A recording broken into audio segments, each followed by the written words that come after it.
Hey, good morning. We are back with more collegiate action. I, of course, am Zephyr. You guys are my friends, and we are here with the Octane Collegiate Playoffs. For those who don't know, this is College Apex. We've been here all year long, and we are hitting the head on the final moments for so many of these players, so many of these schools, and honestly, the height. And the actual competition is real. $5,000-ish on the line. Holy shit, the Giggler just followed me. Oh my god. Yo, the Giggler. I haven't seen the Giggler from Temple in a while. Sup, good to see ya. Thank you for the follow. Speed Demon Jess, good to see you as well. I'm just going to get moving here because we've got a hard start in 3 minutes, which means we've got about 8 minutes till the games begin. Kanji, good to see you. Eli Howell, also good to see you as well. The Giggler is omnipresent.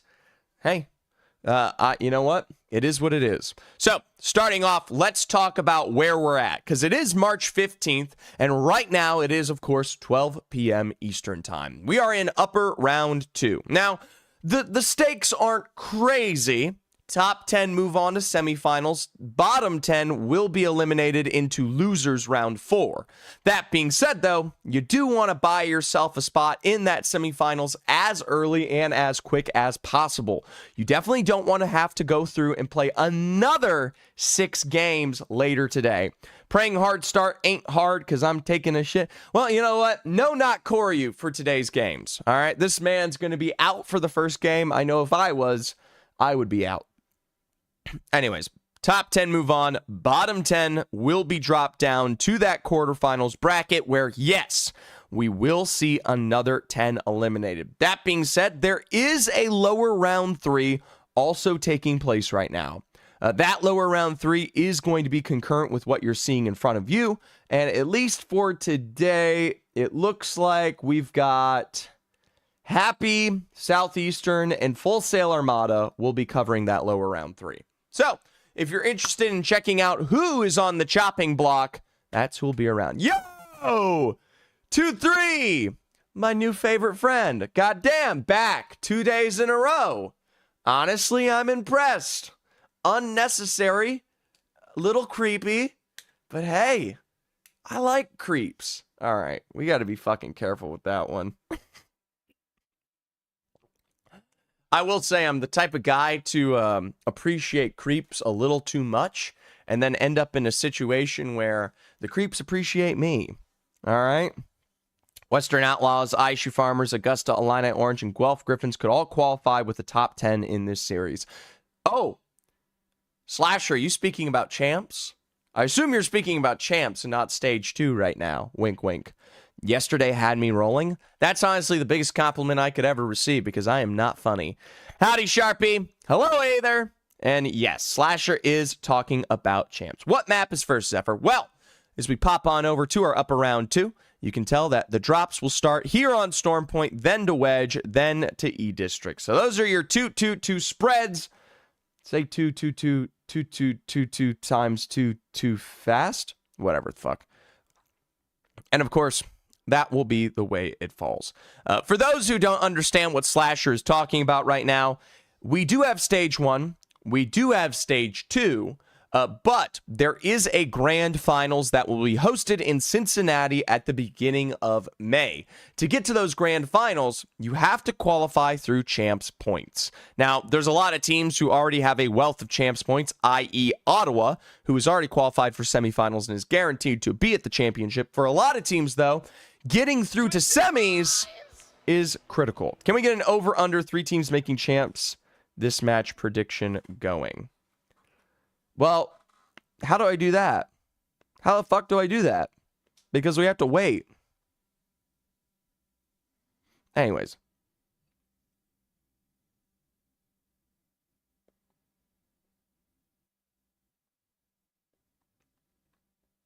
All right, there we go.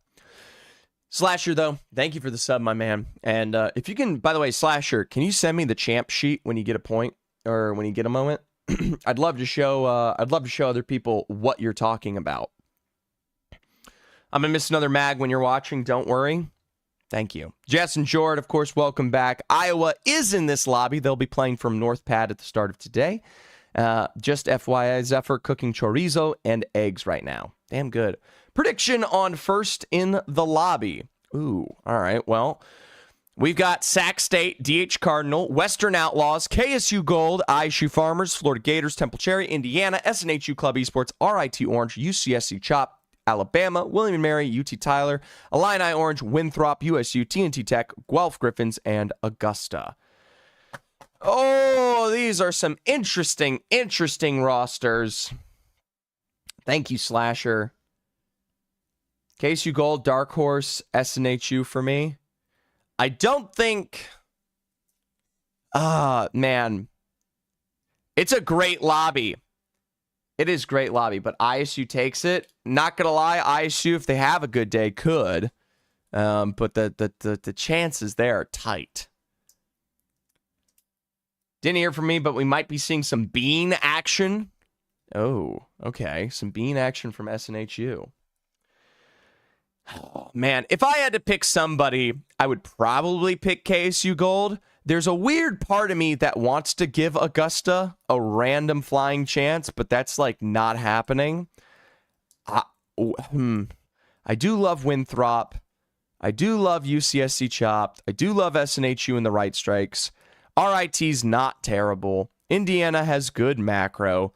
And then you have like decent rosters. Florida, Temple, ISU, competitive. Western, competitive. DH Cardinal, competitive.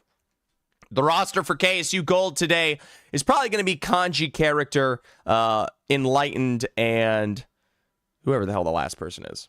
Here, I'll let you show it. This is Enlightened and Kanji Character representing, at least for the start of KSU Gold. I don't see the rest. Swivel put up Jordan numbers and they got 10th. That's not good. Here's the rest of the lobby, though, folks. I mean, just going by namesake, DH Cardinal could top out the lobby. KSU Gold could top out the lobby. If ISU Farmers are actually good today, they could do it. And then, yeah, I mean, that's the big ones I'm looking at right now. Sac State tops out the lobby. Oh, I forgot. It's Beaufort time.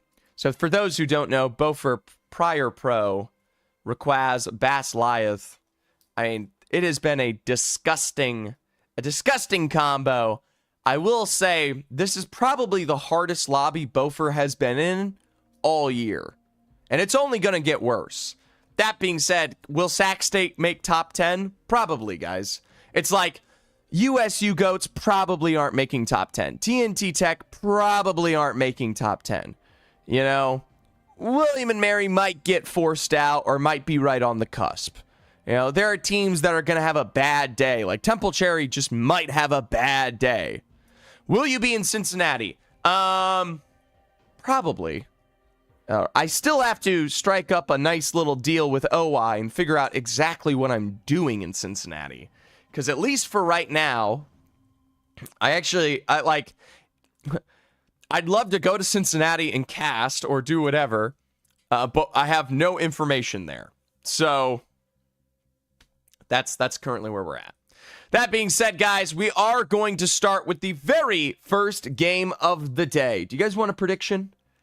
I swear, I ask this all the time, but do you guys want a prediction? Most of y'all weren't doing predictions yesterday, so I didn't do them just because I was too tired.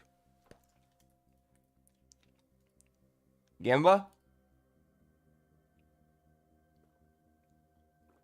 Did Dash graduate?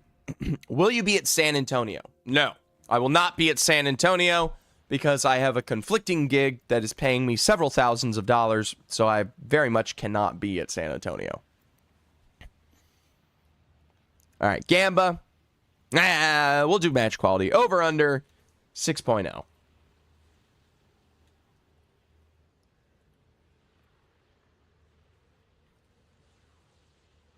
right. You guys got 2 minutes to get that in. Good comms, no dash for Temple, big nerf. Oh, yeah. But, hey, the Giggler, Howl, and Simplicity have managed to make it this far. So it's not the complete end of the world. They're not complete chuds.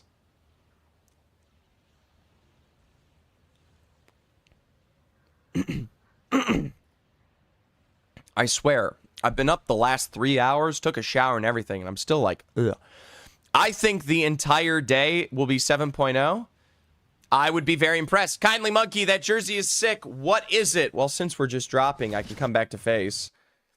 It is none other, as you guys can see it right here, it is the Southern Miss Esports jersey. And check this out.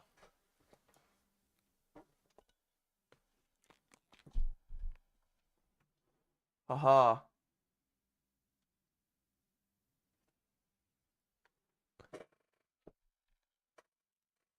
This is Thalys's Southern Mississippi jersey. That Michigan State one yesterday was clean. I'm feeling very collegiate, guys. If you guys got more jerseys and you can get them to Zephyr, I will absolutely wear them day to day to show support. Because right now I only have TAMU, Michigan State, and Southern Mississippi for colleges. Those are the only college jerseys I have. All right.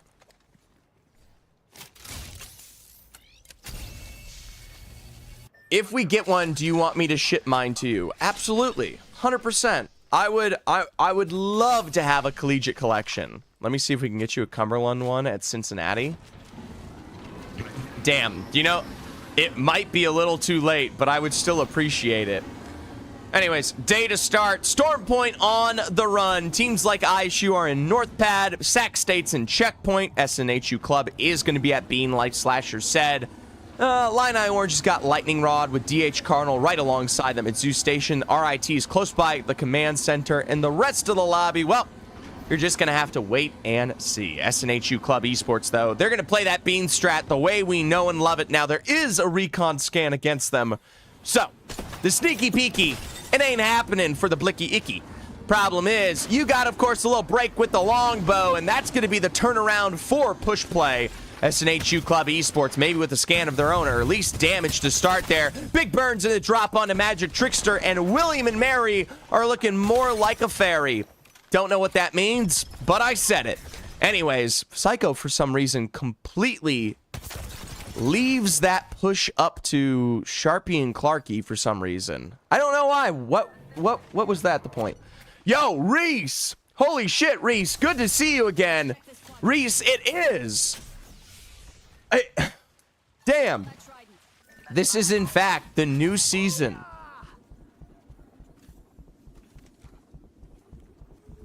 I mean, I don't have much more of a joke to make there, but that's just how it goes, bud. All right. The Gators. I don't know what to say. Most of these people, they're rotating. What do you want me to say? They're rotating. Most of these people are rotating. Zone's got the split. Looks like to be a northern pole, judging from the at least round one scans we're seeing. And Swipe's going to get a knock on the KSU Gold for the very first time today. So, that's your starting exchange of damage there. Long-range shots from Temple. Group T Ben on the deadlock. He's dropping a nuke today. Well, I don't know if that is the direct, we'll say, what, buff? I don't know, whatever.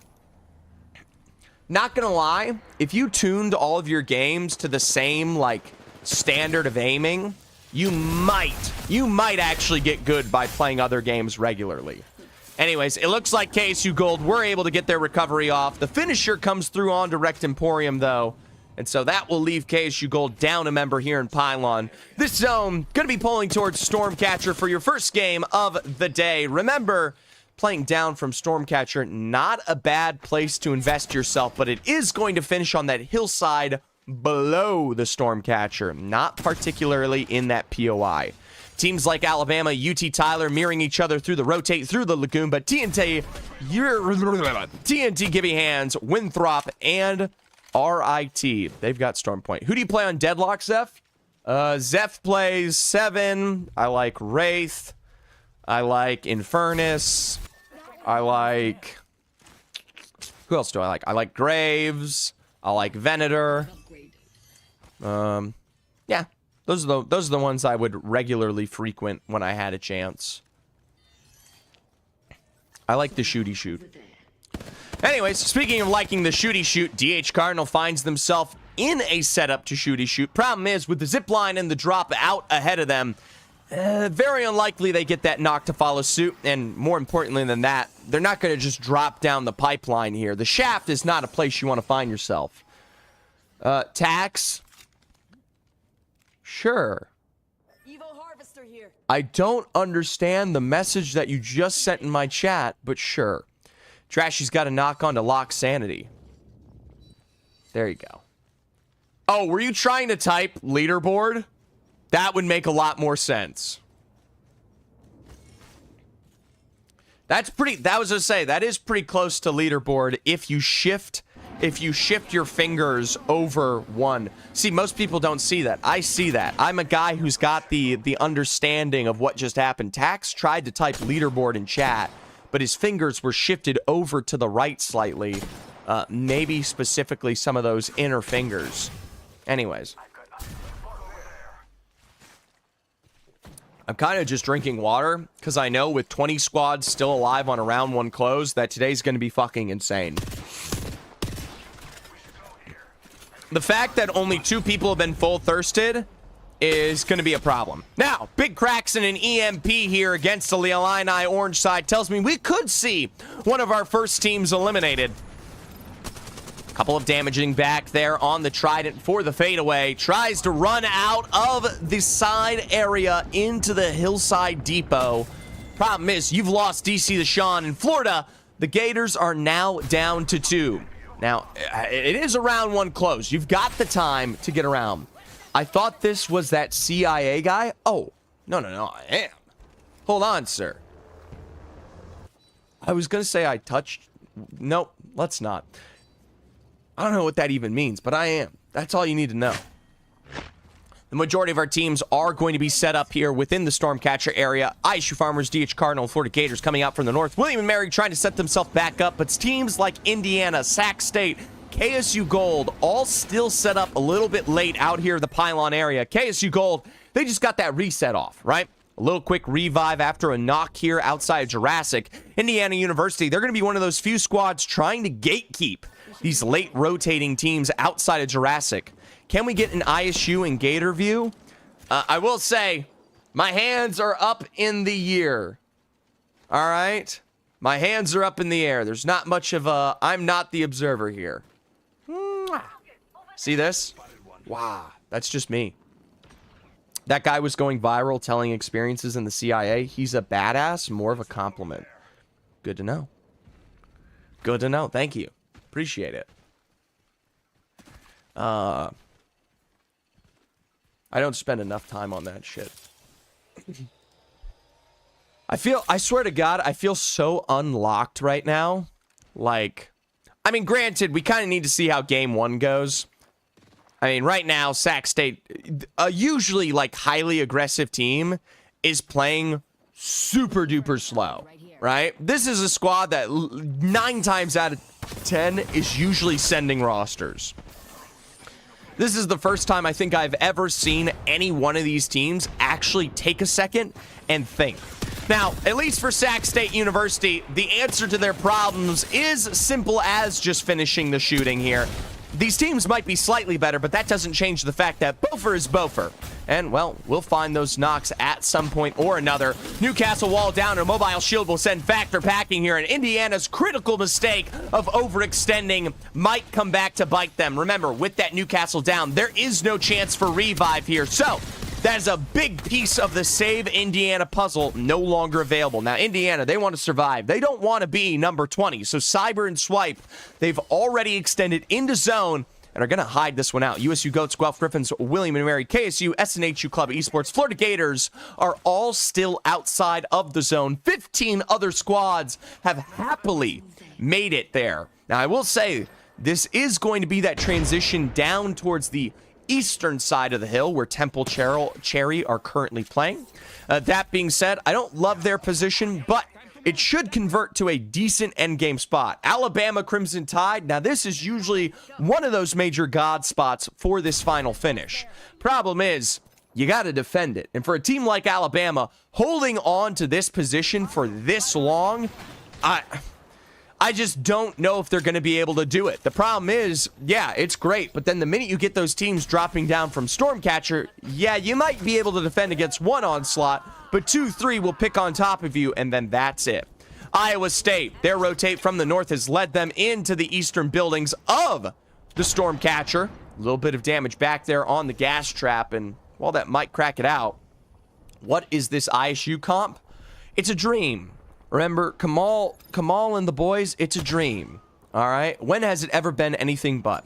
SNHU's got a couple of chunks of damage against Kennesaw there, and they're going to be forced down to 1 on the very edge of zone. Blink and you'll miss it. Alabama struggling just as much as well. RIT Orange, they're going to be one of the few teams up on high ground here, choking out the majority of this roster as I called it. I fucking called it. The minute you drop down onto them, Alabama gets absolutely wiped, and that's going to be Temple taking away their position. Alabama to run down towards Lagoon. Now, we pop on over to SNHU outside of zone. Psycho is low here. It is going to be Wrecked Emporium 1v3 here. That is Psycho, the biggest piece of the SNHU club puzzle.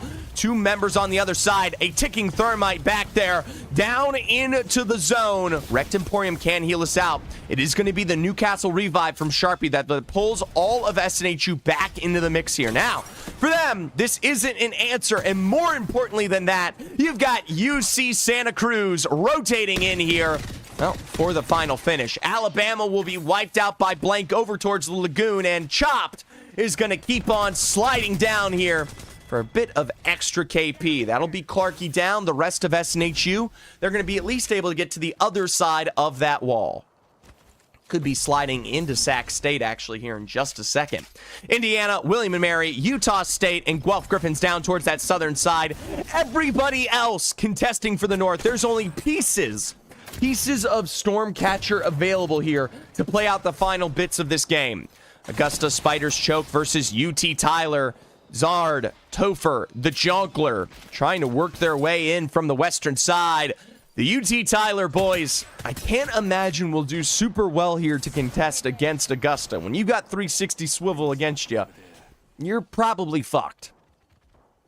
That being said, 7 seconds to go. A round 3 close. The majority of teams nowhere closer to the zone where they need to be, and the majority probably likely to die. This is that moment where we see the transition into primary Stormcatcher or into the actual zone here down the hillside, and you're just not lasting. Now, the Florida Gators, they're going to come through as a third party right behind the UT Tyler setup here, and unless they have that Ultra Teleport available, this is guaranteed to be a final finish against them. So, without me directly seeing them, now, it looks like UT Tyler were forced out forward there and right into the open arms of, like I said, 360 swivel. It's going to be all 3 of that KP picked up by the 360 himself. UCSC Chopped, SNHU, Florida Gators, all of them combined into the Spiders Choke here. Michael up above will find the knock on to Wriggling Salamander from behind for the Florida Gators as Wrecked Emporium will fly on through the choke. A trident and a dream. It'll blow up just like his opportunity, and that's KSU Gold caught out on the rotation.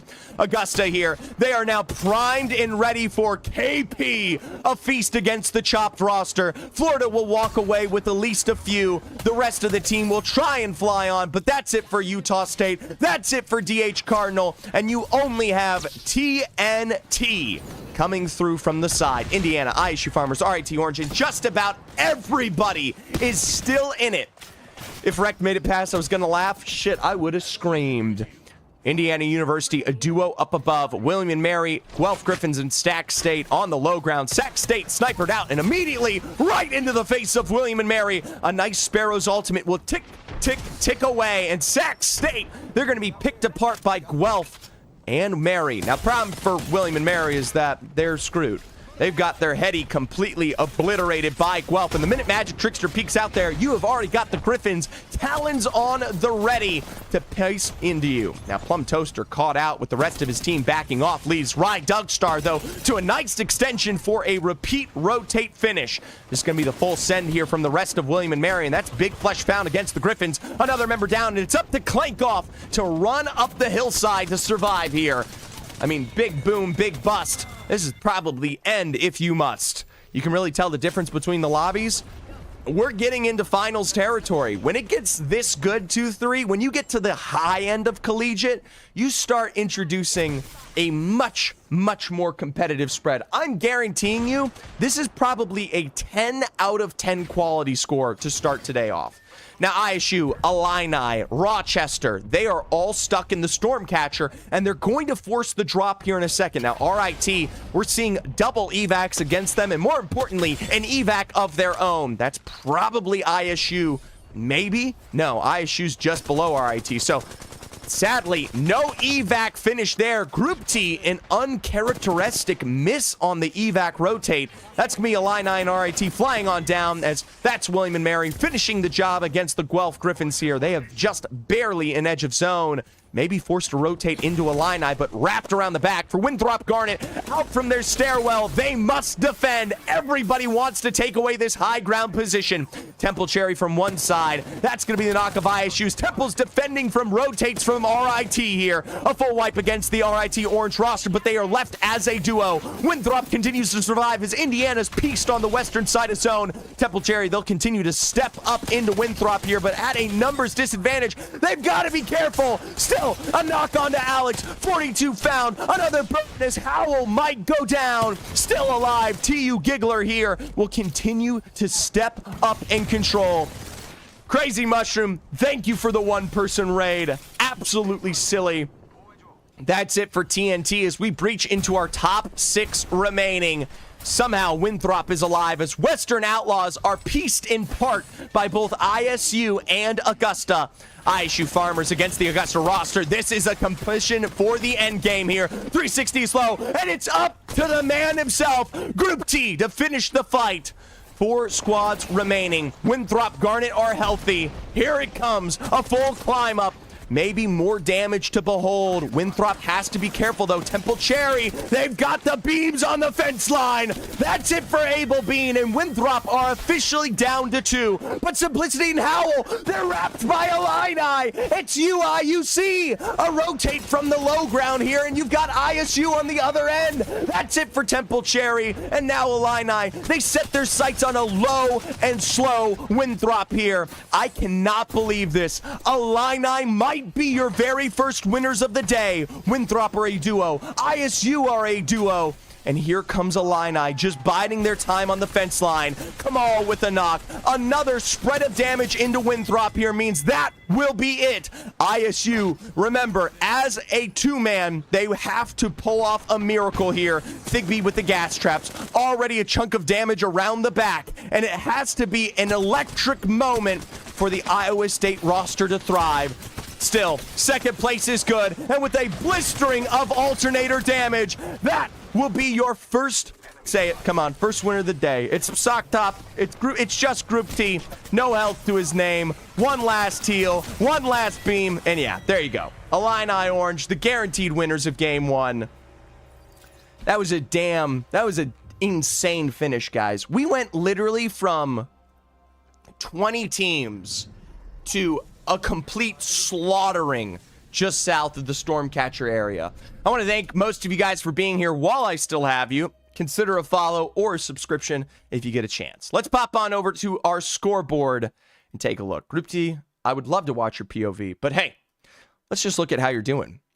Right off the bat, Illini Orange will walk away with 9 KP that game and a first place finish. Remember, first place is 12 points, so 21 total. Second place, 9 as well. That's going to be the ISU Farmers in second. Augusta, 5th place finish. But hey, 9 KP. We saw them in that Spider's Choke. So impressive. 13 points there. And a 4th place finish for Temple with 5 KP. Rounds out your double digits. Winthrop Garnet, 3rd place with only 2 KP. That is going to be 9 for them, and kind of a really nice spread between the rest of the lobby. 3 KP here, 4 KP there, 2, 2, 2, 3. There's only a couple of teams who truly have a fat stinker. KSU Gold, UT Tyler, and Alabama, they walk out as the only 3 teams to drop 0 points in Game 1. That is going to be the Caustic ban coming out of Game 1. And so that will no longer be spaced control. Granted, Storm Point, not really the best map for Caustic, so teams are just abusing it while they still have the option. That being said, there's still a lot of other control legends you can work with. We start to see the Rampart really come alive. The Watsons are, preferential. A lot of teams have started to play the Catalyst after the buffs came through. It is what it is. Either way, Illini, ISU Farmers, Augusta, Temple, Winthrop, Western, TNT, William & Mary, and Florida Gators, Indiana. Those would be your top 10 moving on if the games ended here. I asked you guys over under 6.0 on the quality score. It was a disgusting over. A 10 out of 10. The best of the best. Literally the highest possible quality. And honestly, after watching that game, it was damn good. Observer, when we go to an X zone on the close, make sure you give me a little map just for a second so I can see what teams have developed where. All right, thank you very much. All right, so at least for now, strong starts for ISU Farmers and Illini Orange, but not guaranteed. Remember, you need an average of about 36 points to make your way to the next lobby. That being said, let's get another prediction going. Our KP leaders were Illini Orange, ISU Farmers, and Augusta. So I ask you guys, who has the next best game? We've got Illini, we've got ISU, and we've got Augusta. Here you guys go. Just highest total point score, whether it's KP and placement, just placement, however it falls. Who has the best game two? You guys got 5 minutes to get your bets in. Illini, ISU, or Augusta. Pick your poison and get those numbers up and running.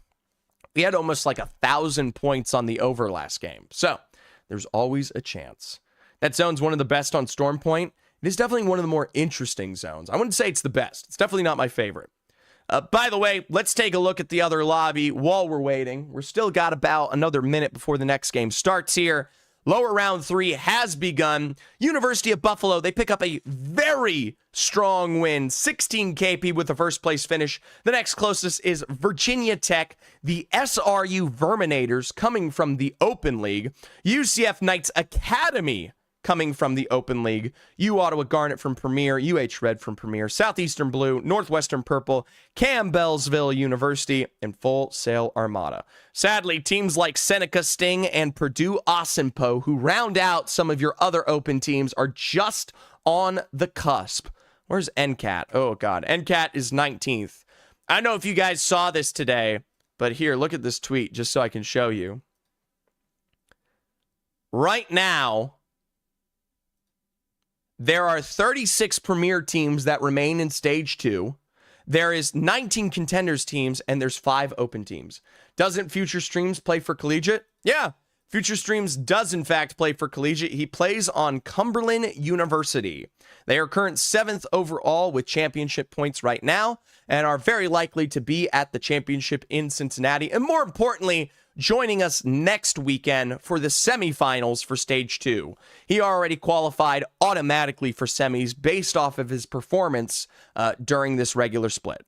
So, a solid performance from Future Streams and a guaranteed position pretty much within the top 20. I'd be shocked if Cumberland does not make the top 20 again. But yeah, absolutely insane start. There's a LAN in Cincinnati. There is!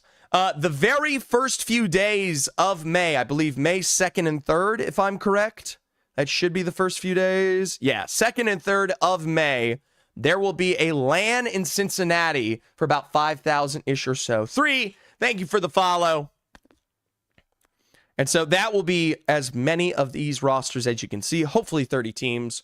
Right now, 36 Premier teams remain in Stage 2, 19 Contenders teams, and yes, 5 Open teams have managed to survive this long. There's a chance we could even see some of them make it to semifinals next weekend. That being said, let's pop into the final game of Storm Point on the day. Tickets through Octane Collegiate? Shit, I don't even know if you need tickets. Where's OI? I was going to say, OI runs this whole thing. I was about to say, I'm pretty sure it's free entry. I'd be shocked if it wasn't free entry. Albeit, I don't know what the spectator situation looks like for the LAN. Guys, I'm just like a super fan. Granted, I used to coach Texas A&M back when they were an excellent roster, but I'm just a dedicated super fan to the collegiate scene, and I try to cover as much of the storylines that we've got here. I'm your, in a simple way of stating it, I'm your nice wig of college, right? Every single broadcast, every single. Is this upper round 2? Yes. This is the upper round 2 finals. 10 move on to semifinals. The bottom 10 are eliminated down to the losers round 4. Spectator is TBD, figuring out space, probably free entry, but if not, it'll be like $5 or $10 at the door for any non-staff or players. We'll see what it looks like. Well, OY, I'll tell you what, you've only got a month and a half, so get on that shit because there are a lot of people that are probably more interested than you think.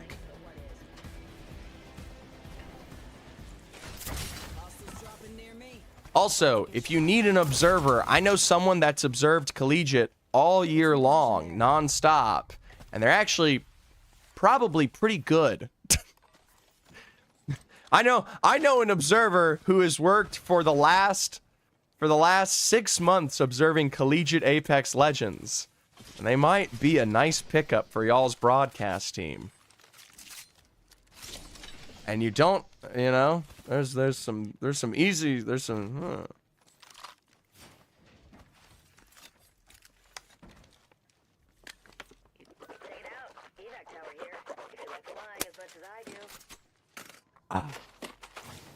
A nice drink of the water for Zephyr as we breach another 20 squads here. I will say, I will be impressed if the lobby quality is maintained all day long. Someone like SNHU Club Esports are fast on the money to push William & Mary every single time here on Stormpoint. Already, William & Mary, we got to see them try and last into the end game there, but this early start where they faced a couple of knocks from SNHU, it definitely held them back from a strong standing. Now, quick scans from Clarky there will establish exactly where William and Mary are, and for Psycho, this could be one easy knock ahead. Nice snipes, 33 damage. Psycho taking it just as quickly in return, 50 to their name. William and Mary pushing ahead.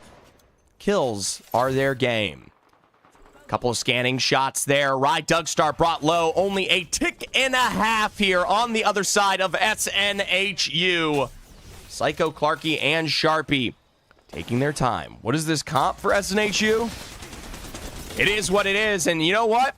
It's found a knock, Poopy. It's found another. Magic Trickster already down, and one remaining member here of William and Mary. Clarky trying to chase this one out just as quickly, and it's up to Thoric Spinks to get to the choke line, but already found extremely low, right into the household. I think we're gonna see 19 squads left here in just a second.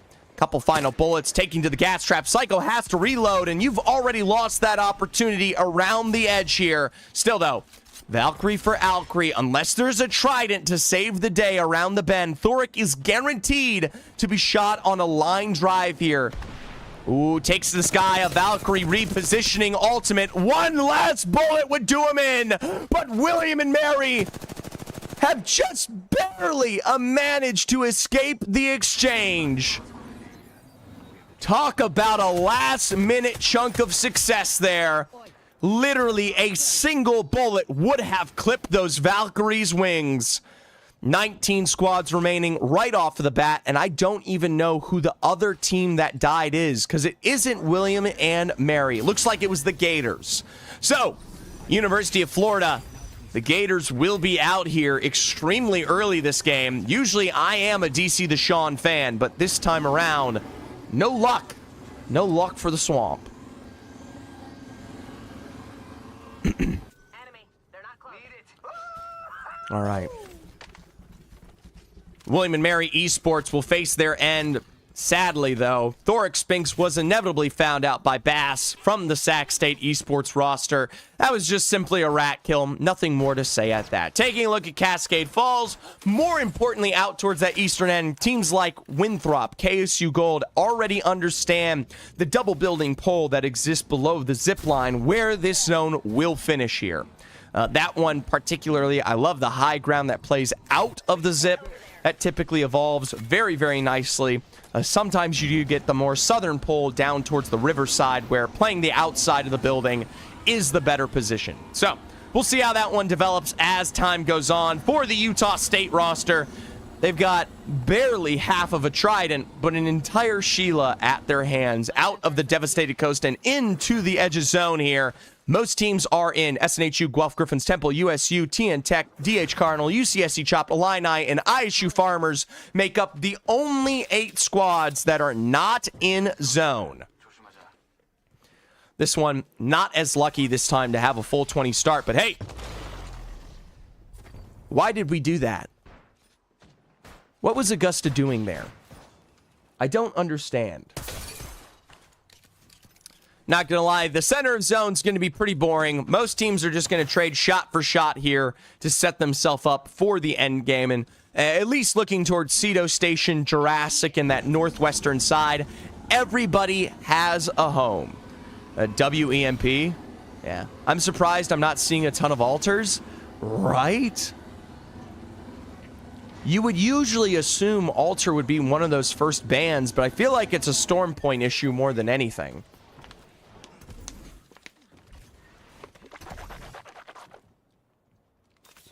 That being said, alter is still a very, very preferential pick for a lot of teams. Teams like Utah State are working with it. You drop the ultimate down, you try to make a push play in the zone, you find yourself in a good spot. If you don't, guess what? You can back up. So, I think she's still good on Storm Point. Right, I agree. Alter is still good on Storm Point there, but there are other options that do play out a little bit better.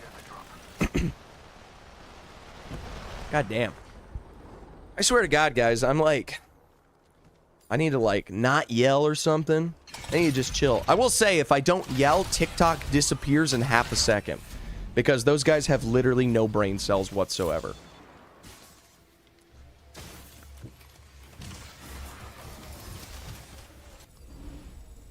Well, Utah State is the defensive team here on the inside of Pylon. Problem is, Temple Cherry, while they do have the reset recovery on the recon, they're going to find out that they've got pressure on that side and Lagoon is open. So they're not even going to play it. It's still super early. Round 2 isn't enough time to be super punishing here. You have the opportunity to rotate all the way from that eastern side, and that's going to allow Temple Cherry to be just fine. Now, ISU Farmers, they are an edge-oriented team, but they're learning with the hyper-aggression of their earlier lobbies. It's not going to fly as well when everybody is playing zone. Now, granted, ISU, we just saw how well they were able to play into zone last game. So Iowa State definitely in a confident position, and with that confidence, they're going to be able to take more risks, especially in some of these earlier games. And then guess what? Going into game 4, 5, 6, I mean, they have all the time. I'm getting Rampart flashbacks from Tamu yesterday, seeing that on the Trident. Yeah, I don't know. I don't love Tamu's Rampart, but I can sure as hell admit when it does find some really good strides.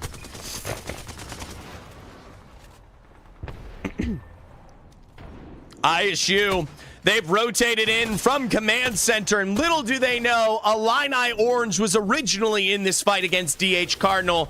There's going to be the altar port play to the upper end of the Command Center. Maybe a reset's available, but ISU, they'll turn their attention over towards the Illini Orange roster. UIUC from a win to maybe potential death ahead. ISU is out for revenge. A knock on to Parksa, and that is the keystone of Illini already eliminated. You can see the Trident flying for the hills here, and that might be ISU at least taking this spot away, but more importantly, pressuring Illini into a losing position here. They're going to be forced all the way towards Stormcatcher for a revive, and even if they do revive, getting into zone here in the next minute and a half, it doesn't look great. Round 3 is going to be a punishing burn of an edge. Chat, Kamal might be back. Kamal Yavuz could be on his shit today. We could have pre-girlfriend, pre-hate Apex, pre-not shitty Kamal Yavuz back in the game. And honestly, I'm here for it. Enemy spotted. All right. Target over there. Now, Illini Orange, they don't find the best success in Stormcatcher, so they are going to be forced all the way up towards the northern end of Thunder Watch here. UT Tyler, Rampart walls down. ISU now breaching their territory. Granted, ISU, they got a lot of options for how they get in zone here. They do not have to contest directly this way. Worst case, with 1 minute to go, they could rotate this back into command center however they feel. Jonkler edging the charge rifle for now, as we'll turn in towards DH Cardinal, fighting for the Spider's Choke. And yeah, there's ISU Farmers, a quick rotate through command center, and they're going to have to pick their poison against SNHU. But hey, it's playing from high ground. Michael Twin, good to see you. What's up, my man? I'll tell you, we're having one of the most competitive days of Collegiate ever. All right, taking a look at that zone, it is going to be the split between the tall building and the two on the low ground, one of which you can see currently contested by Winthrop, the other Augusta. Western Outlaws have the scan building to their name. Now, that is going to be one that pays dividends here, especially as the zone continues to shrink. T and Tech, give me hands. A team that is represented well for Contenders League is going to see SNHU run right past them. All 18 squads have made it to zone, except for Illini, apparently, who are still out there towards the east.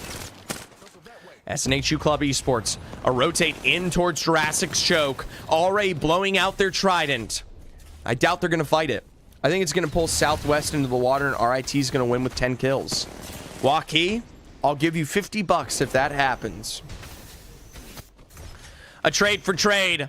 SNHU getting shot in the back now. It's up to Sharpie, who thankfully is going to be your Newcastle player. But here's the problem. Indiana University, seeing they've already found the advantage, is going to start this rotate into your castle wall. Cyber and Factor have arrived. But remember, there were some long-range shots that have gotten a knock here from distance. And again, it's Bofer with the Kraber.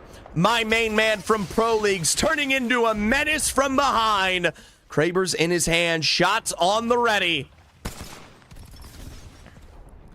Evac towers out here, and honestly, that's probably the worst thing you could have done.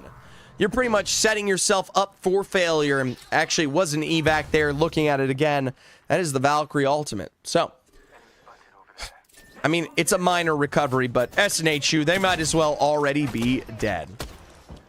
Now, most of our squads are in here. There's a big section between Utah State, Temple Cherry, Alabama, Guelph Griffins, and Sac State Esports. They're going to have to start to fight towards that river low ground. Remember, it is playable, especially in the next zone, but only one or two teams can survive. Yo, Nolan, thank you so much for the follow, my man. I appreciate that. Couple long-range snipes from Nokorian. You get to see the height of the longbow being the preferential pickup for snipers right now. It's a damn good shot at best. UT Tyler, they're playing for recovery. Meanwhile, Indiana University, the defense inside the Jurassic Park, as Utah State are trying to eclipse the position. Cyber is low. Two members are down here for Indiana, and the teleport will find you stuck in the rafters. That's for Utah State, a walk-in, but will be gatekept by Temple. Meanwhile, UT Tyler down to one. It's sniped from below. That's going to be Lock Sanity and the boys from Western. No more for Guelph and the ISU Farmers. Here they are for a third party up north. Couple of shots. Did Augusta die? No, Augusta is still alive in their buildings down south. DH Cardinal will be wiped by Kennesaw down below in the south here. Iowa State Farmers, they've got a Illini Orange, and I don't even think they know they've got them. Now, this is going to be RIT and Temple in zone alongside Winthrop, a cut of their building there. Illini Orange inevitably finished out here by the ISU Farmers and Western combo. We'll pop on over to the building towards the southern side. Alabama finally working their way in from the edge. Augusta Esports, all they need to do is finish Alabama and turn their sights to the next building ahead. You don't even have to fight it. You just have to get to the roof. For Alabama, you can sing these boys roll tide. A shot from the back, though, will send Bama back into the low ground here, out and in the dirt. That's going to save Augusta from the assault ahead here. 360 already peeking this out, and it is guaranteed to potentially be maybe a wipe against Bama if they're not careful. They're forced to play it slow. We'll see how this finishes off. Couple of snipes. Bama's on the low ground now, and with already a chunk of damage from the other side, those piercing spikes, they're not going to last forever. A thermite extended with 23 seconds to go.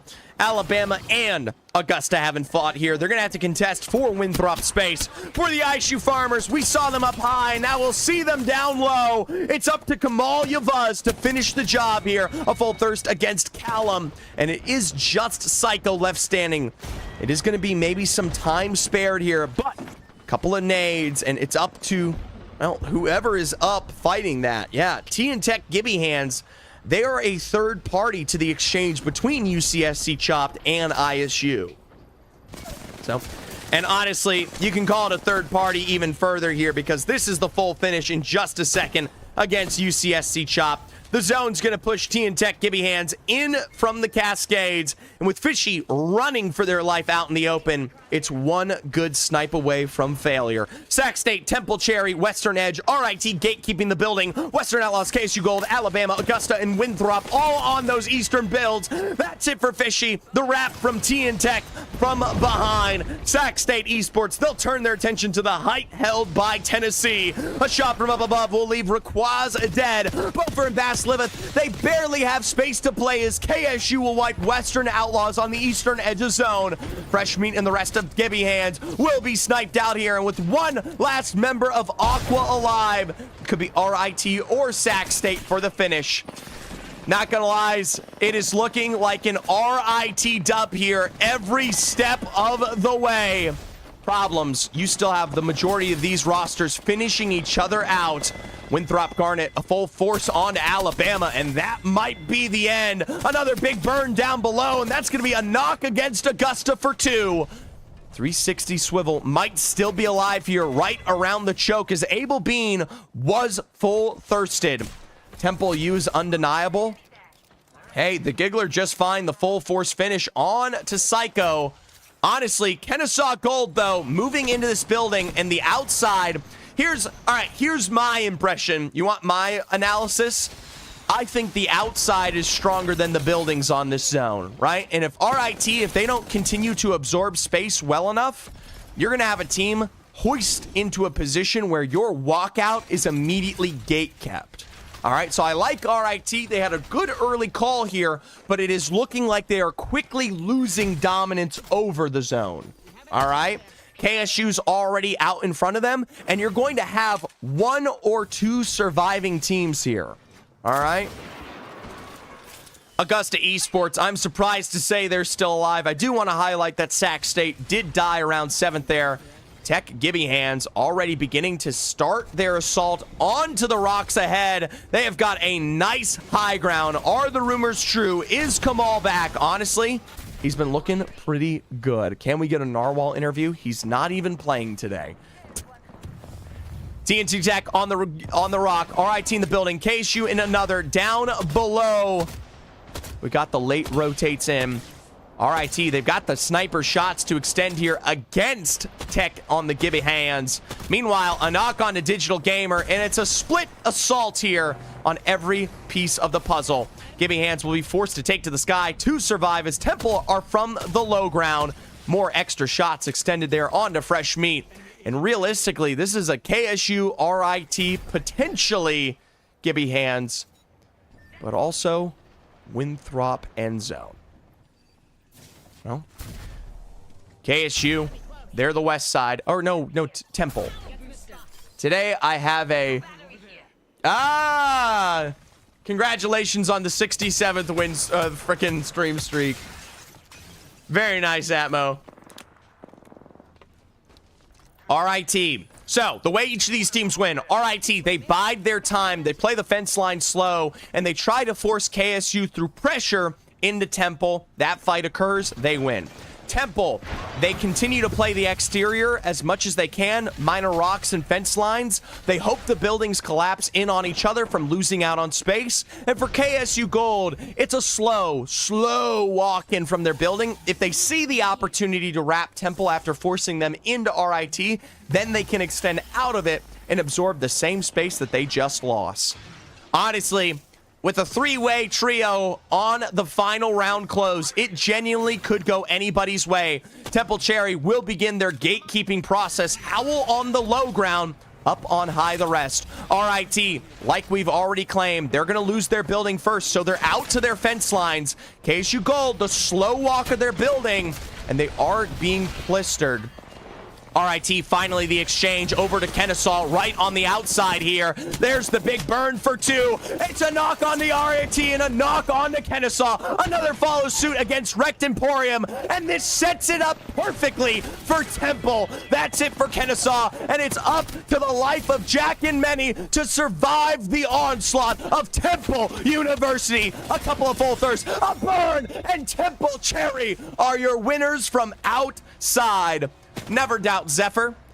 About 5 minutes ago, I told you exactly who would be the dominant team. I said the outside teams typically have a better chance of winning these games. And the truth is, it looked like it was easy pickings for Howl, the Giggler, and Simplicity, your second winners of the day.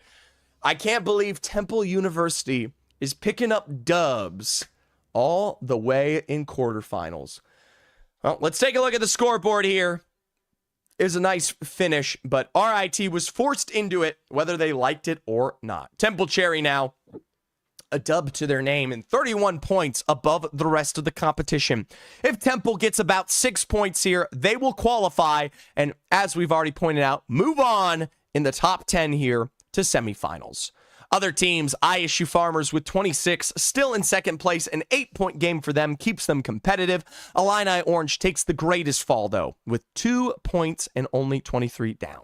19 for Augusta, 16 for T and Tech. There's KSU Gold, RIT, and Winthrop, all tied within the 6th through 8th position. And Sac State and Western Outlaws to round out your top 10.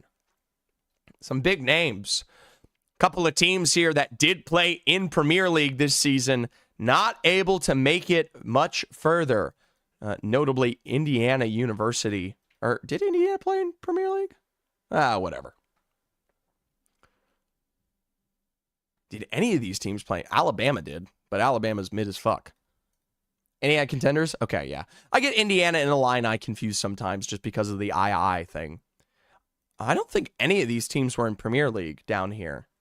Except for Alabama, but Alabama sucked. Guelph Premier League? Alabama, Guelph, and UCSC was Premier League? Oh, William and Mary was too. You're right. William and Mary was. UCSC Chopped was Premier League? Damn. So forgettable. Damn. And Utah State? Crazy. Crazy. Hey, Ineffable or Ineffable. Thank you for the follow. Appreciate it. Prediction? Well, I asked you guys who would perform the best this game out of the three, Illini, ISU, or Augusta. And it looks like at the highest position, I'm seeing ISU. Illini was 14th. Augusta was 8th. ISU walk away with 8 points, and it's a guaranteed dub. Congratulations to those of you who picked it up there.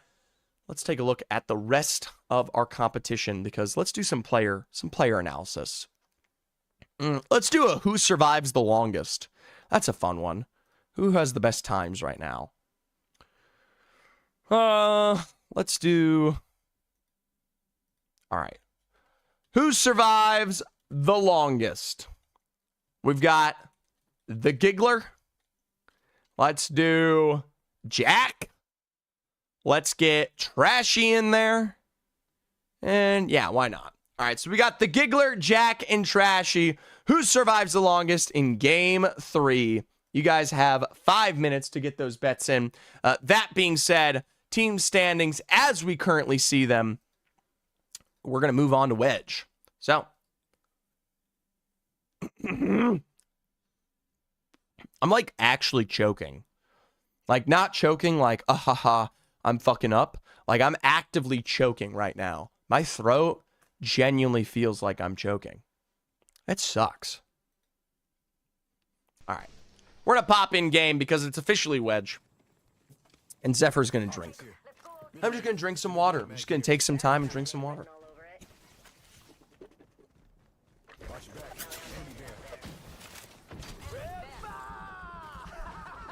Holy shit, ISU is fucking sending it. Hey, you chose stacks. You gotta pay dividends. Problem is, you've already lost the exchange to Clarky there, but not Corey's for a fast reset. Quick revives on either side of the picture, and from outside, Kamal Yavuz saves the day. That could have been way worse, and instead it's Kamal with the rip from afar. One last shot, and that will be SNHU Club Esports wiped out in 20th. Kamal is back. It has been put in stone. Somewhere a prophecy has been dug up underneath the Mayan hills in the Aztec temples. It says Kamal Yavuz, March 15th, 2026, a return. Holy shit. I just spilled water all over myself. I look like I pee-peed. Ugh. Oh, it's so cold. I really don't like that. Oh, that feels fucking weird. All right. I promise I whatever. You guys saw it.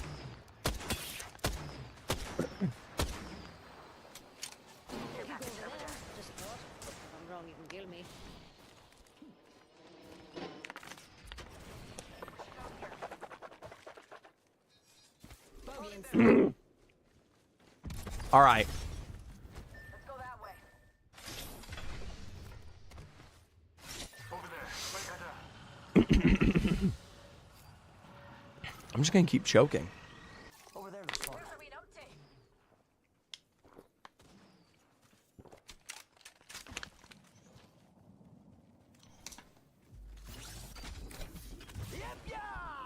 It's like I need an insatiable amount of water.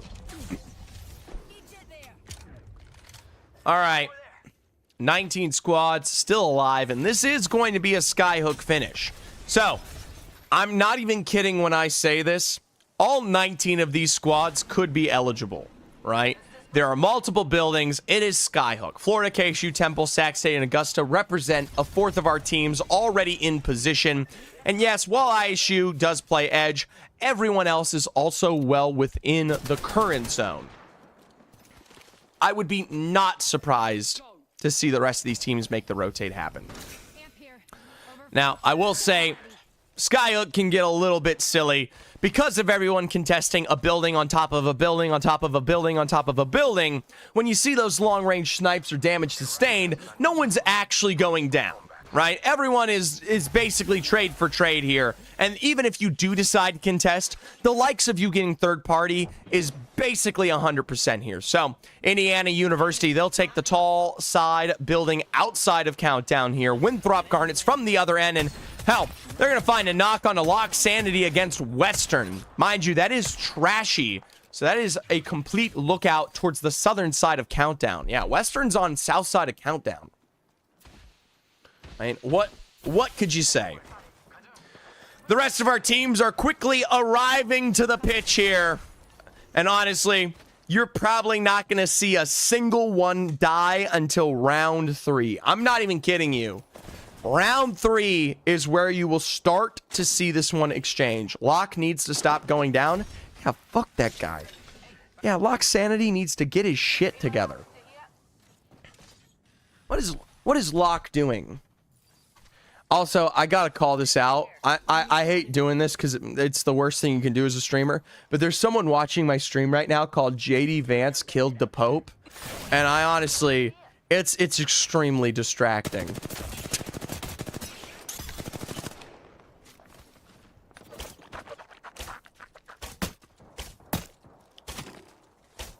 I swear it's always him. I know. W name, right? Good to see you, JD Vance Killed the Pope. You should VIP that guy. I can't even do that.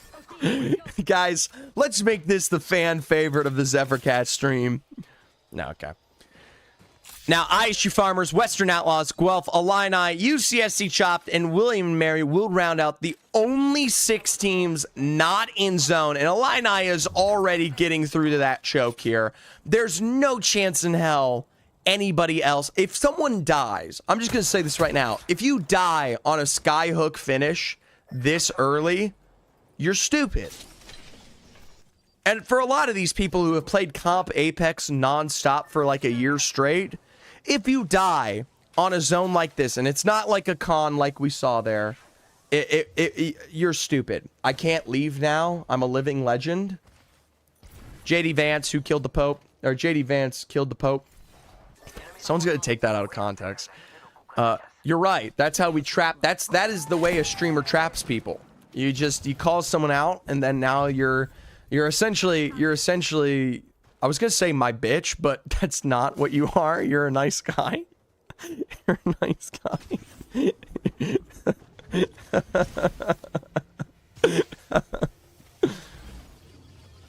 Am I the only one that read UWO as uwu? Yeah, no, I read that shit as uwu all the time. I'm now property? No. Scrims? Cash out. This is the official quarterfinals of the Octane Collegiate Stage 2. It's the Stage 2 quarterfinals of Octane Collegiate. You got college teams here, and they're competing for about $5,000 at the end of the tunnel. So, this will break down into 10 teams getting dropped down to losers round. It's double limit. Who gives a shit? I'll tell you about the bracket later. All you need to know is the stakes matter. There we go. ISU Farmers already with a wipe this game. Looking for their next sludge to assault. Here's the DH Cardinals. A nice thermite from the other end. Big blastings on the backside. That'll be 40 damage that Group T needs to put down. Big beams up above, a 99 crack, and the rest of Not Koryu will assault. A rampart wall will threaten the lives of the Farmers, and it's up to Collegiate Thanos to find the shots necessary and to finish the job.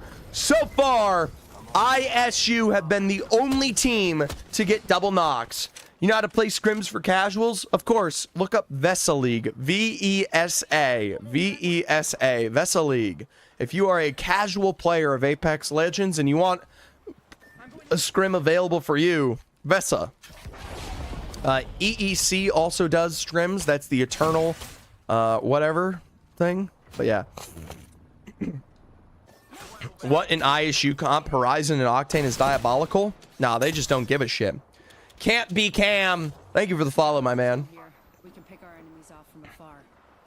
Anyways, 18 squads remaining. The majority are flying into Skyhook here. The only team that has not really gotten themselves in is William & Mary.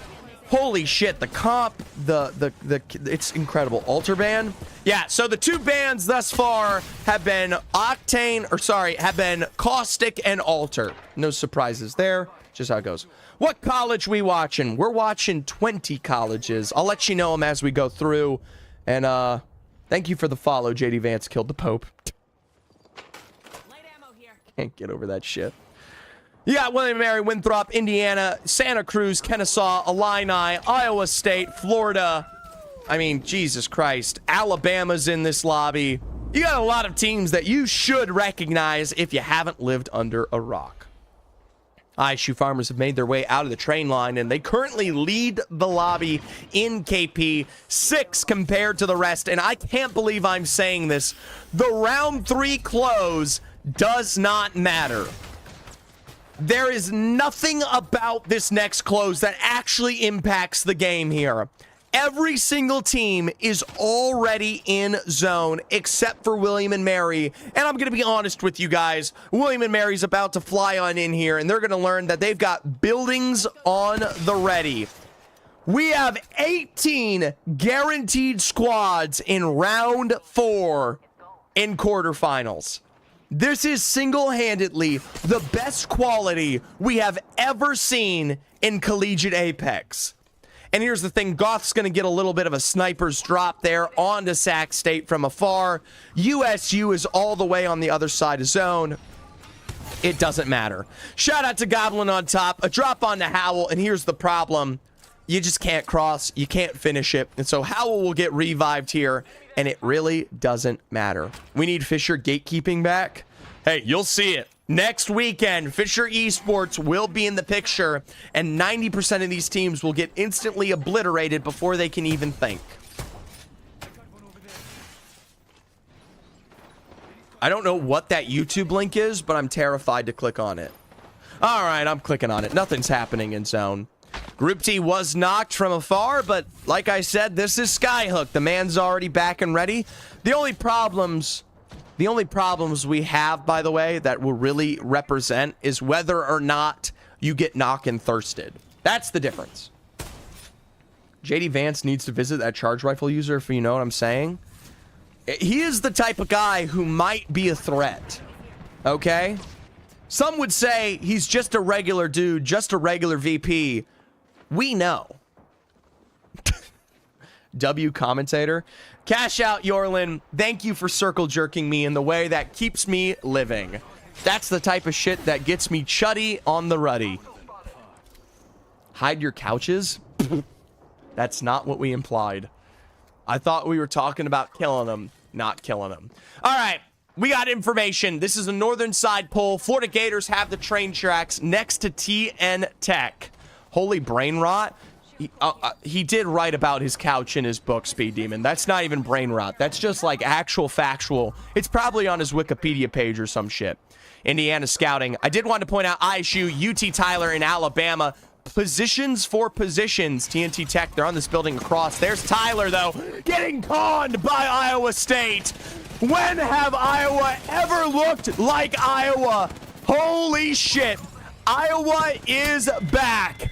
UT Tyler makes the third team eliminated by the Farmers here. TNT Tech give a hand. The Tennessee squad are trying to come on in and finish the job. Big Beam's back. Aqua is brought low. Fresh Meat is looking no better. And this might be a fourth squad for the Iowa State team.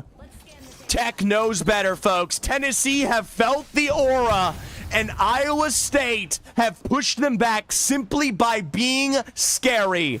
Now, USU, Indiana, Winthrop, William & Mary, Western Outlaws, Indiana, UCSC Chopped, and Guelph Griffins are not in zone. Western Outlaws, they might be trying to look for a port play with the Wraith, is the only thing I could assume. Everybody else is defending. I haven't seen this since Trev Michi. Hell yeah. Crazy to think these college students are this good knowing they have school. Holy shit. For the first time ever, guys. For the first time ever, someone actually thinks y'all are good. I'm not even kidding you. Western Outlaws, they got a trade for trade along the fence line here. It's up to the Guelph Griffins to survive. Quick resets from the mouse. A massive Sparrow's ultimate extended for the burn. The Western Outlaws left to lock sanity. Sadly, Plum Toaster, not the Newcastle. You need to thrive. A quick dive, and that will be UCSC Chop, the Santa Cruz crew, coming through from behind here. Just as quickly, though, Fishy's pumped from the back, and it's none other than Winthrop, a fourth party to the third. They're here to punish the Santa Cruz roster for the push play. Abel Bean and Trashy, though, looking low. Michael out to the fence line here. Now Utah State is also part of the picture. Temple Cherry from up above, by the way, picking where they can. 13 squads remaining, and the center spire has become chaos. ISU Farmers and Gibby Hands, fights of their own. Indiana will be wiped out from Temple up on high as Tech and Farmers share the same space. Kamal is climbing. Walls are taken.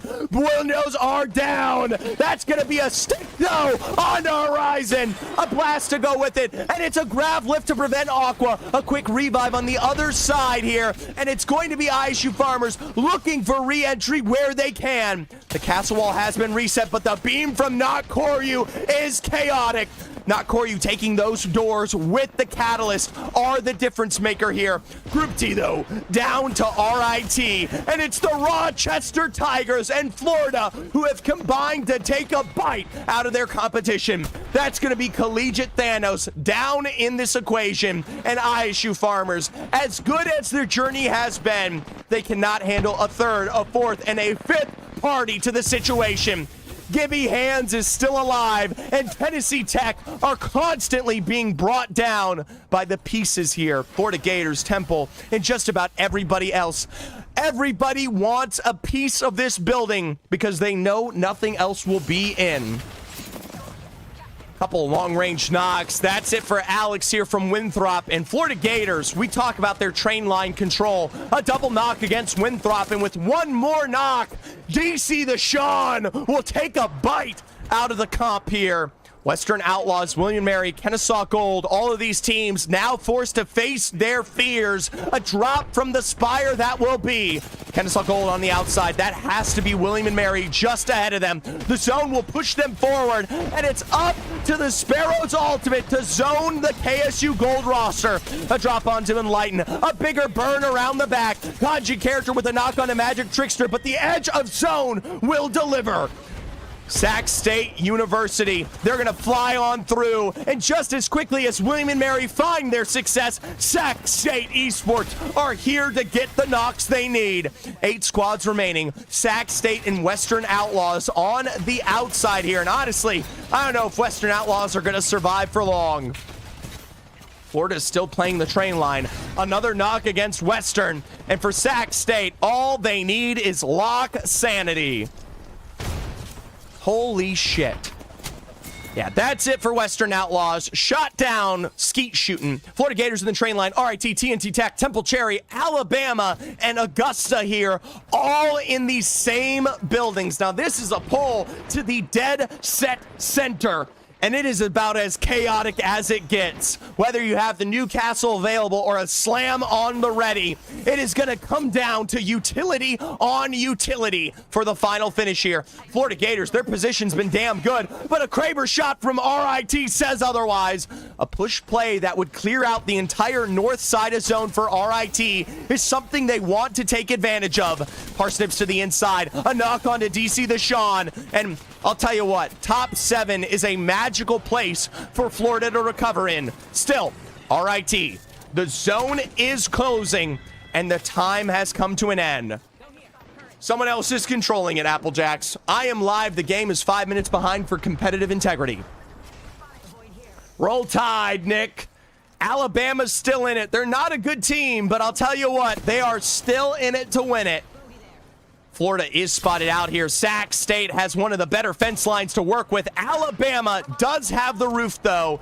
And even if I don't think they're a great shooting squad, this is a great spot to take advantage of. Massive missile strikes from the inside of building. Maybe not a knock to be found. A triple take shot will eliminate Florida in their final moments here. 6 squads remaining. Sac State finally forced to drop from behind their fence lines, and they will utilize the castle wall. Bass Lilith, though, gonna get sniped out from right's way up above. That's it for RIT on their drop. TNT Tech, give me hands down from the second floor. A full knock from Howell, and Temple Cherry will find a wipe. 4 squads remaining. Temple, Alabama here, Sac State, and a bare wall to work with. A couple of nades, an ordnance, Guillermo burning, a Roll Tide finish to drop Simplicity down. A catalyst wall where they will find it, but Bama will still die. Augusta on the other end, 360 swivel, a Pred with a dream, 2v2, a blast, missile strikes up above, and it is numbers on numbers for the finish here. 2v1, Augusta now looking behind the knockdown for a couple of final burns. The G7 will not find its purchase, and that's it. Temple Cherry from up above take the dub, their second of the day. Congratulations to Temple Cherry.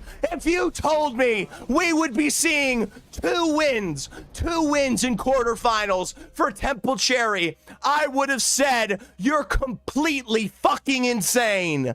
Congratulations to the Owls, Howell, Simplicity, the Giggler. What a fashionable finish there. Let's take a look at the scoreboard because we've officially reached our halfway point.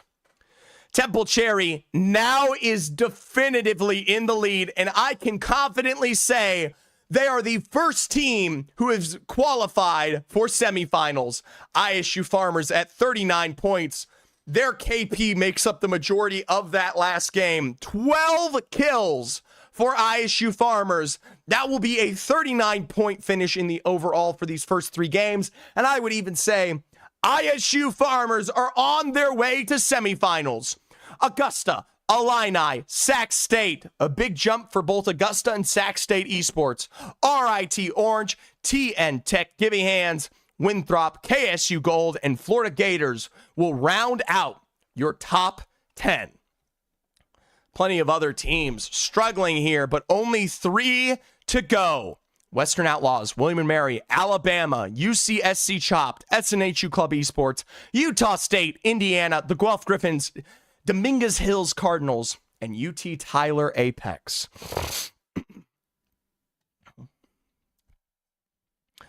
Rampart will be banned going into the next game. Let's take a look at that prediction. I asked you guys in Game 3, who would survive the longest? Well, it was a definitive Giggler performance with 20 minutes and 2 seconds. He outlives Trashy. He outlives Jack here. Congratulations. 6 games, right?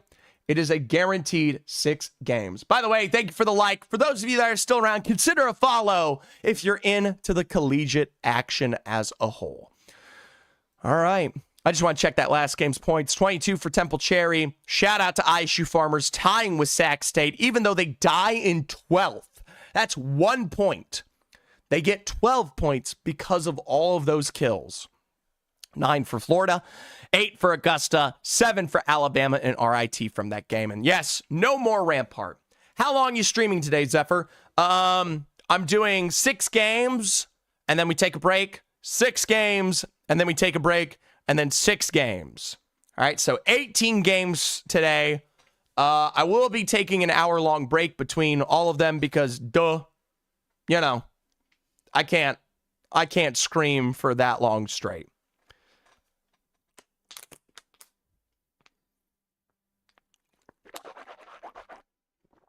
Are the first 12 Octane? Yes. The first 12 will be Octane's playoffs, and then the last 6 will be NECC's College Apex Day 4. So we got 18 games of Apex today. Do you ever stream for like yourself, like playing Apex or other games that you might play? Not really. I only get like 3 viewers when I play games, sadly. When I stream to Twitch, I average about 40 casting, right? And so that's a big part of why I just stay casting, because it's what I know for. When I play video games, no one really shows up. So, it is what it is. And shit, I'd love to, but it's just not what I'm known for. I show up. Do you play video games? Yeah, of course. I play Apex, I play Deadlock, I play League, I play Dota 2. Those are the big ones I play.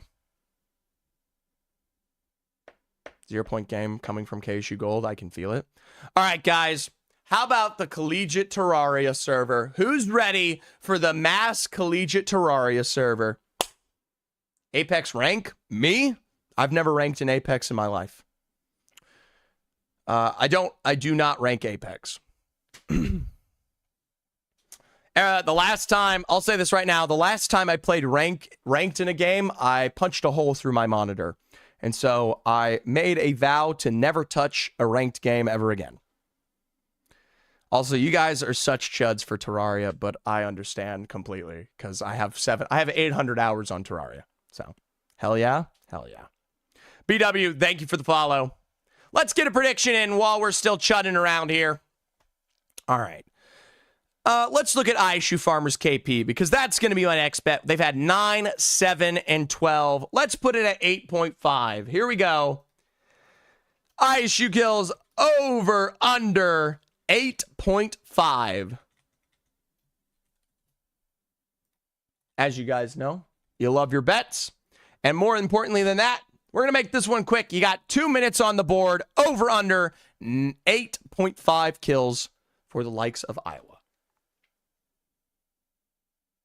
I have like 378 days on Apex, maybe more.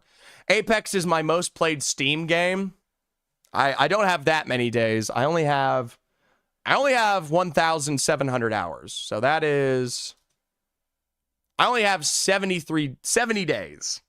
I've got 71 days on Apex. That's it. Travis, Thank you for the 5-stream streak, by the way. You're my goat. Bottom out of the tourney or bottom 10? No. Over under 8.5 is their kill. What are you talking about? I'm confused. Let's get back into the game. Last game of Wedge here. 2 more to go for the rest of the equation. Let's transfer to that spot. By the way, shout out to you guys. I think we're going to breach 30 hours on the subathon finally. Hold on, let me update the subathon counter. Analytics. Shout out to UT Tyler Apex here in the Dome. Jonkler is up on high. And you know what we like to say about the man? He will jonkle on him if he gets the chance. I mean, this is the type of guy you cannot let get a fast one on you. All right, we're at 831 subs. Got company out there. There we go. Thank you guys so much for the subs, by the way. Seriously. We are only 169 away from 1,000 total this year, which is my goal. Big beams back. UT Tyler Apex, though, will face a knock. It's not Koryu. This lets us know it's none other than Iowa State. Kamal Yavuz, the only remaining member here. And sadly, because of the split between the competition, Kamal cannot step up. And so Iowa State will be starting on the back foot for this game. That does not mean Iowa State is dead. It just means Iowa State are going to have to prioritize a long-range revive somewhere. All right? SNHU Club Esports, the minute they try to rotate outside of the, well, mod area, is going to meet their maker of William and Mary. Nice rotate from Psycho, though. Where there is no height, you have to build it your own way. Psycho, though, still taken exceptionally low. And realistically, William and Mary need one good beam onto Clarky or another to finish the job. Problem is, they've already given up. With a knock on to Thoric Spinks there, I think SNHU, they've already got a happy and hearty control of the fight. Now, that is shots from somewhere else. That is not SNHU.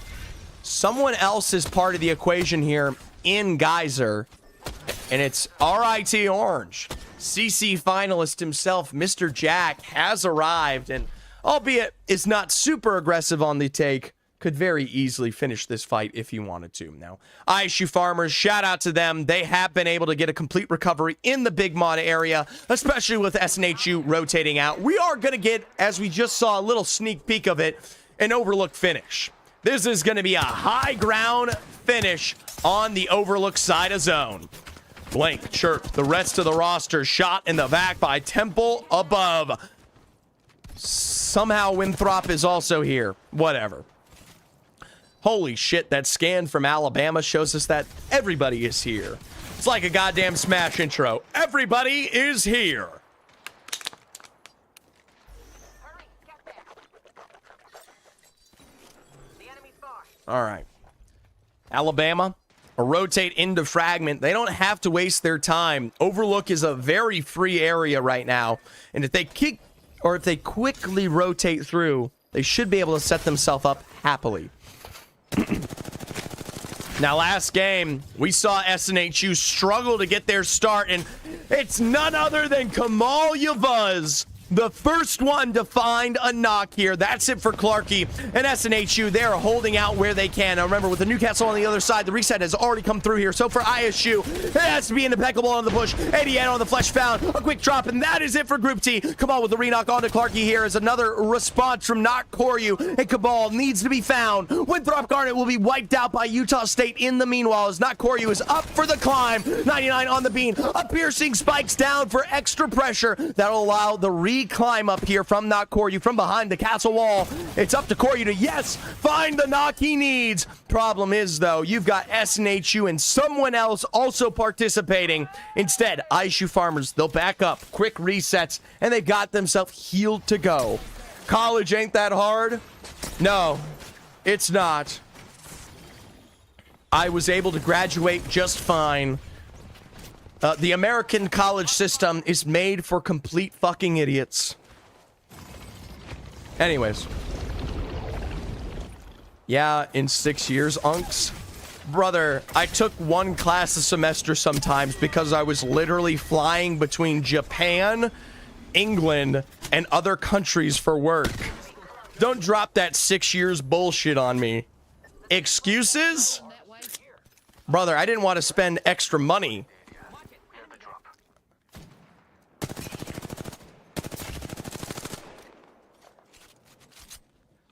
Well, ISU farmers, at least successful for now. A quick recovery there as SNHU Club Esports are going to have to play this like rats down below, but UT Tyler and Guelph Griffins are still nearby. As we tune into zone, Western Outlaws, Augusta, Tennessee Tech, Indiana, and Dominguez Hills Cardinals are in the LAN game. I've been Thanos snapped out of the game so many times. Okay. That's a choice.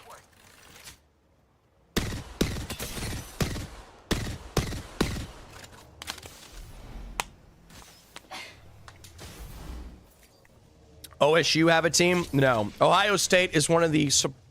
of all the teams to not have a team, Ohio State does not. And you've got some big names here. Alabama's in this lobby, right? I mean, fucking hell. Indiana. We just tuned into them. Here's Indiana, winners of the recent CFFB fucking football. I mean, for some reason, Ohio State does not field an Apex team. Yeah, Georgia. Georgia has 2 rosters in Apex. Texas A&M has 2 rosters. University of Texas has rosters. If you can tell, I'm an SEC guy. Arkansas State has a roster. I don't think Arkansas does, though. Florida. Oh my God, Florida's in this lobby. How did I forget that? The Seminoles have a freaking roster. Who else can I name? South Carolina? No, South Carolina doesn't, I don't think. Anyways, ISU Farmers, a knock against Not Koryu, caught in zone. It's up to the Guelph Griffins to finish this fight before they respawn. SEC is the only good conference, and anyone who argues is just wrong. I'm not here for that argument right now. I'm not calling that shit. Called Florida the Seminoles and not the Gators? Whoa, whoa, whoa. I said Florida's here, OI, and then I said, hell, the Seminoles are here, i.e. Florida University and Florida State. I'm not stupid, OI. I know the difference between the two of them, okay? You're talking to someone who literally, I mean, technically, Seminoles are ACC or whatever, but whatever. I don't know. That should be fucking... I'd love to see the Seminoles in the SEC. That way, go. Listen, let's move here. Hurry, get there. Arkansas State is not the same as Arkansas, by the way, no. And so, NT Rose plays for Arkansas State.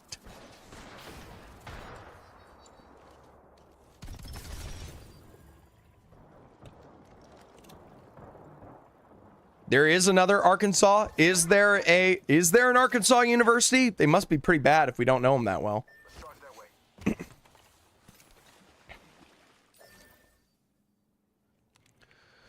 All right.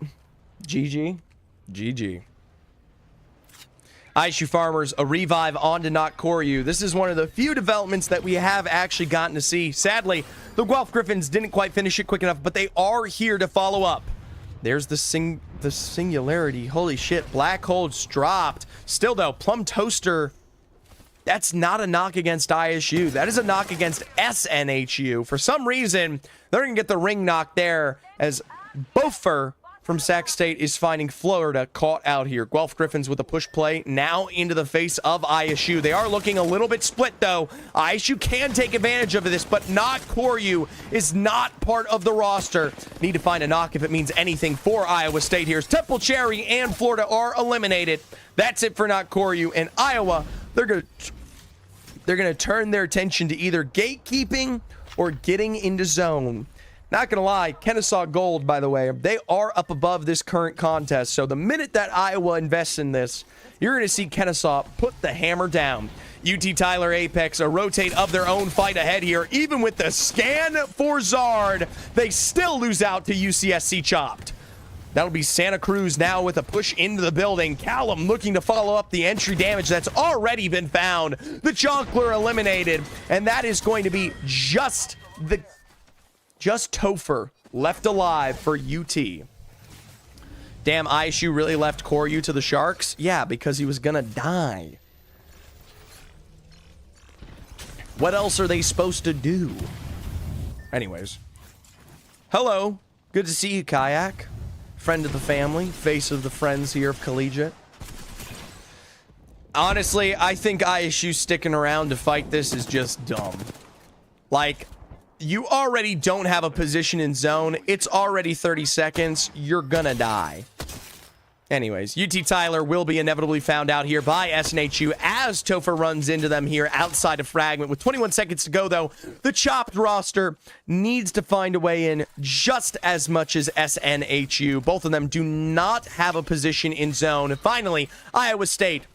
They're going to give up what they already were guaranteed to have to give up here. And, well, they will find a big burn against the likes of Guelph Griffins, but the follow-through is just as quick here. I don't think ISU is going to make it super far. They're going to need to absolutely explode past the competition, but the minute they do so, he got chopped, shooting them in the back. Meanwhile, SNHU Club Esports shot from the other side. It is Utah State with the peak play. Knock for knock. Goth Apex for one. A trade of another. Chirp is finding Burns where they can. It is going to be trying revives here for SNHU on the outside of zone. Meanwhile, Blank no longer looking to play this fight out. Utah State already rotating away from SNHU.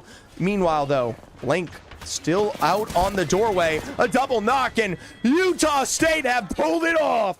A 1v2 situation turned into success.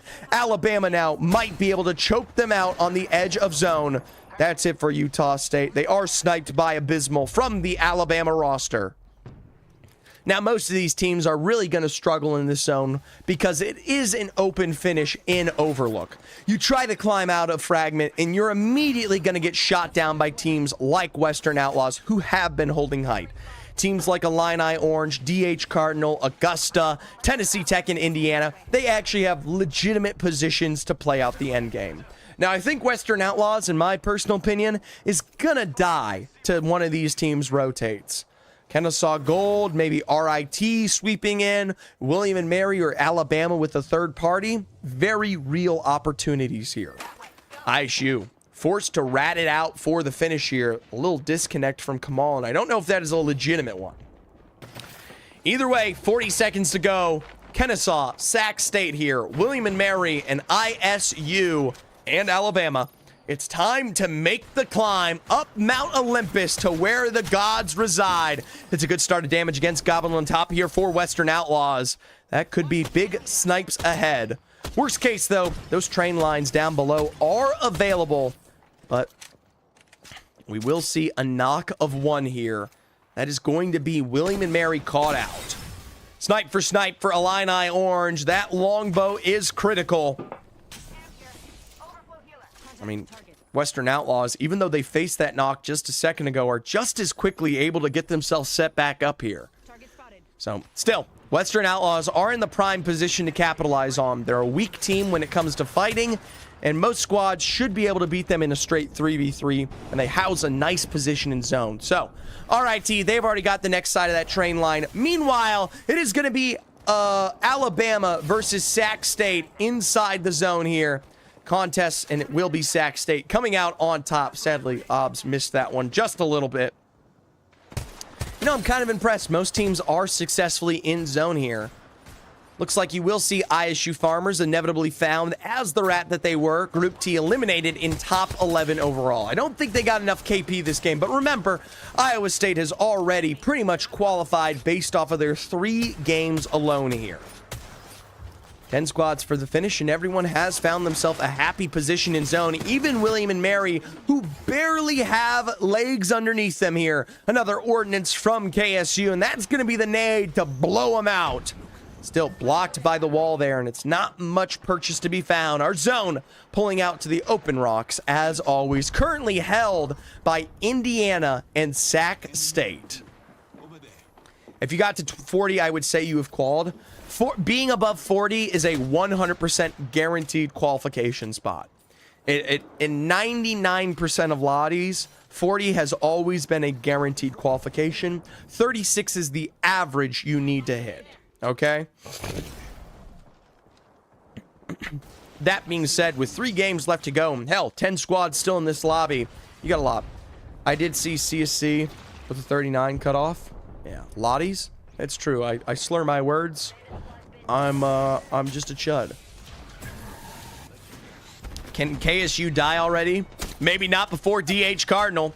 Snipe from up above. Aqua with another. Illini Orange. All they need to do is drop down below and finish it with a couple of choice PK shots. Hell, even just taking the stairwell would be more than enough here. Problem is, with a Newcastle on the inside, you've guaranteed that DH Cardinal are allowed to reset. Finally, Catalyst walls down, rotates out ahead. Illini Orange, UIUC. The minute they peek out, they are the only UIC. For Tennessee, Gibby hands. A couple of double knocks there, and DH Cardinal will be finished in the results. Parksa still alive, just on the fence line. And honestly, yeah, they're still done. 8 squads remaining. Slow rotates out from Augusta, Tennessee, William & Mary, Indiana. Kennesaw hosts a position in zone alongside Western Outlaws in the God spot, and Sac State below them. Right now, Western Outlaws position, we've talked about them all game long. They are a team to take advantage of. You can beat these guys in a straight 3v3. Sadly, from a sniper's exchange, Western Outlaws will finish off RIT Orange, and William & Mary will be wiped out by Kennesaw Gold on their rotate. Indiana University, they'll turn their attention towards the Kennesaw team. TNT Tech, Gibby hands their own setup ahead here. Meanwhile, Augusta, a climb up that goes wrong, and while Western Outlaws will go down mostly at the hands of Augusta, a third party from Sac State is a guaranteed dub here on the outside of zone. Now Sac State, they are in the prime position to win this game. Indiana, Tennessee, and Kennesaw, they are forced to walk into each other in the next assault ahead.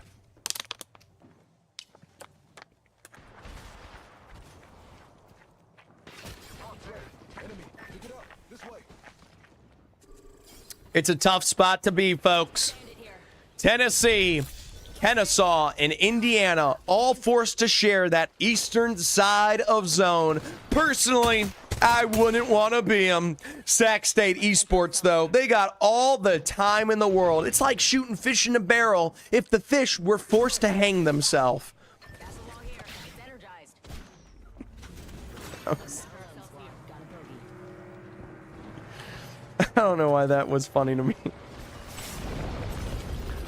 Is there someone I can see the top 20 teams? In what way? The answer is yes. Tennessee, Gibby hands, forced to rotate out of the building, will find double cracks against Kennesaw Gold, and with Enlightened down, Kennesaw are down to a duo. A big shot from Aqua there, and Tennessee continues to punish the Kennesaw roster. Fresh meat will be traded by Kanji Character, but it is just Kanji Character left standing here. TNT, a knock from Kanji again. It's Kanji versus the world, but with one final beam from Indiana on the other side. It is all said and done. Indiana stuck as a duo. No better for Tennessee. Sac State, they continue to assume space on all sides of the zone. Fence line for fence line. Cyber and Swipe. Kraber in the hands of Cyber. And Sac State is the only super healthy team. Couple of rotates right around the rip of the boxes. And with one final beam, Sac State Esports are your champions of Game 4. I mean, if you couldn't see it coming, have you watched Apex? Congratulations to Sac State. A win that maybe we weren't expecting. Well, what am I talking about? It's Sac State. They were definitely going to pick up a dub at some point. Let's pop on over to the scoreboard here because Game 3 resolves with Sac State with 23 points.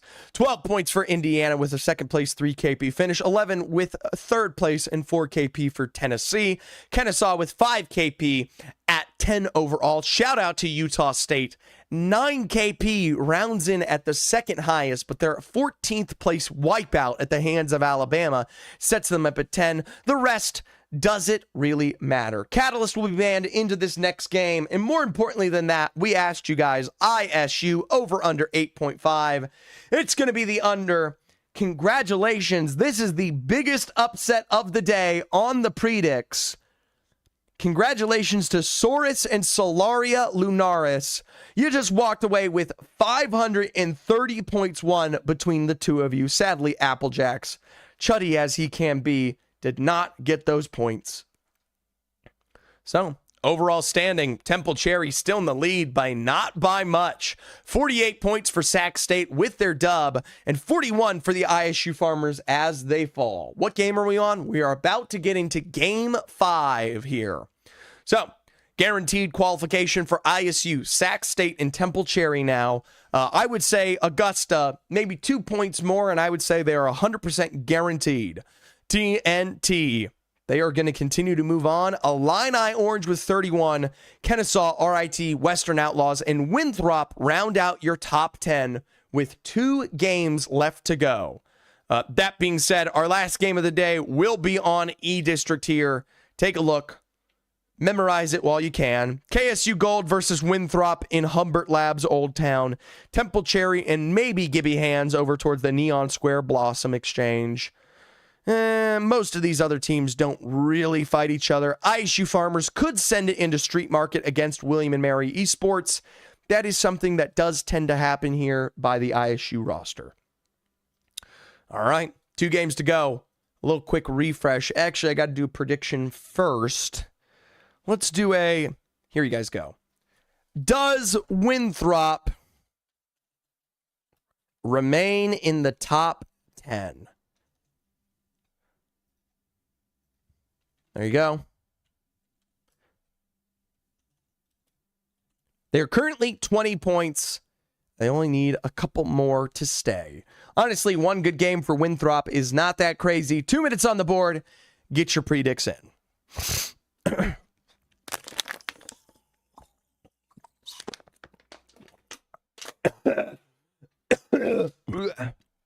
All right. By the way, quick check of the other lobby. Virginia Tech at 41, Charlotte Niners, Ferris State Crimson, NCAT has turned it around with 2 third-place finishes from Open League. University of Buffalo, Full Sail, Purdue Austin-Poe from Open League, UCF Knights from Open League, Northwestern Purple, Illinois State Redbirds, and U Ottawa Garnet. Sadly, Seneca Sting and SRU Verminators, they might be the next 2 Open League teams eliminated. If you're Open contenders in Premier League, that just means the 3 leagues of Collegiate Apex. Open's the worst, Contenders is the next best, and Premier League is the height of competition. This is currently lower round in the elimination bracket, which is down here. We'll be seeing the top 10 of this lobby mix with the bottom 10 of this lobby to compete for the last 10 slots of semifinals. All right, let's get into E-District. 2 games to go.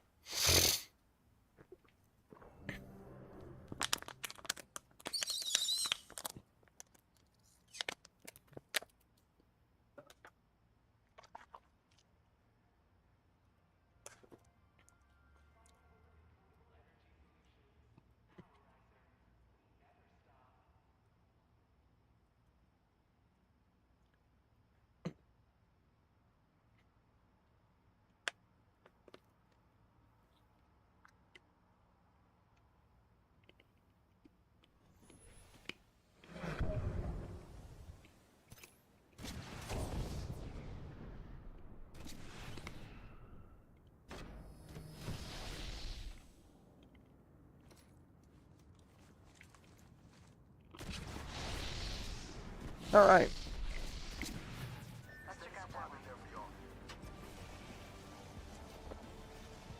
I spotted an enemy.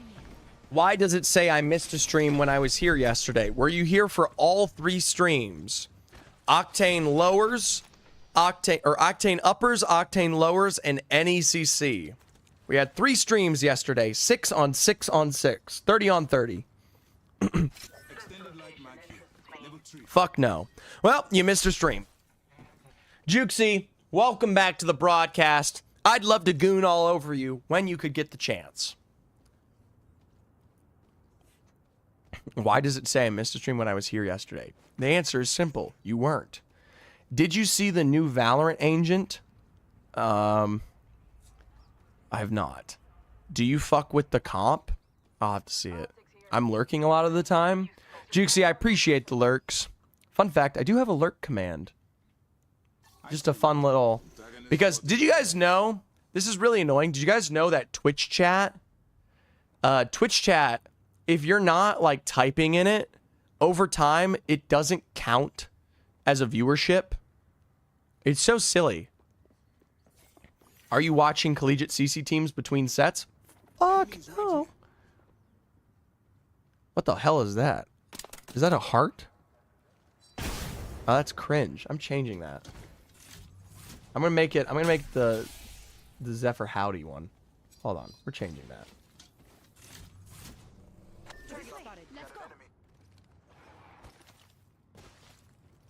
These teams are probably fighting and doing something stupid. You guys know how it goes.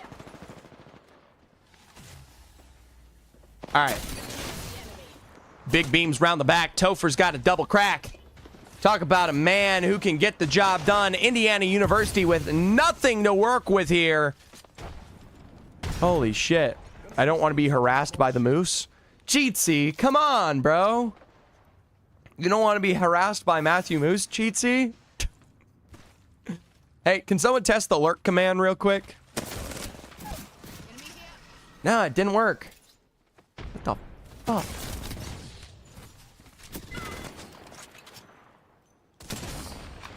That's so lame. Why can't I do my own emote?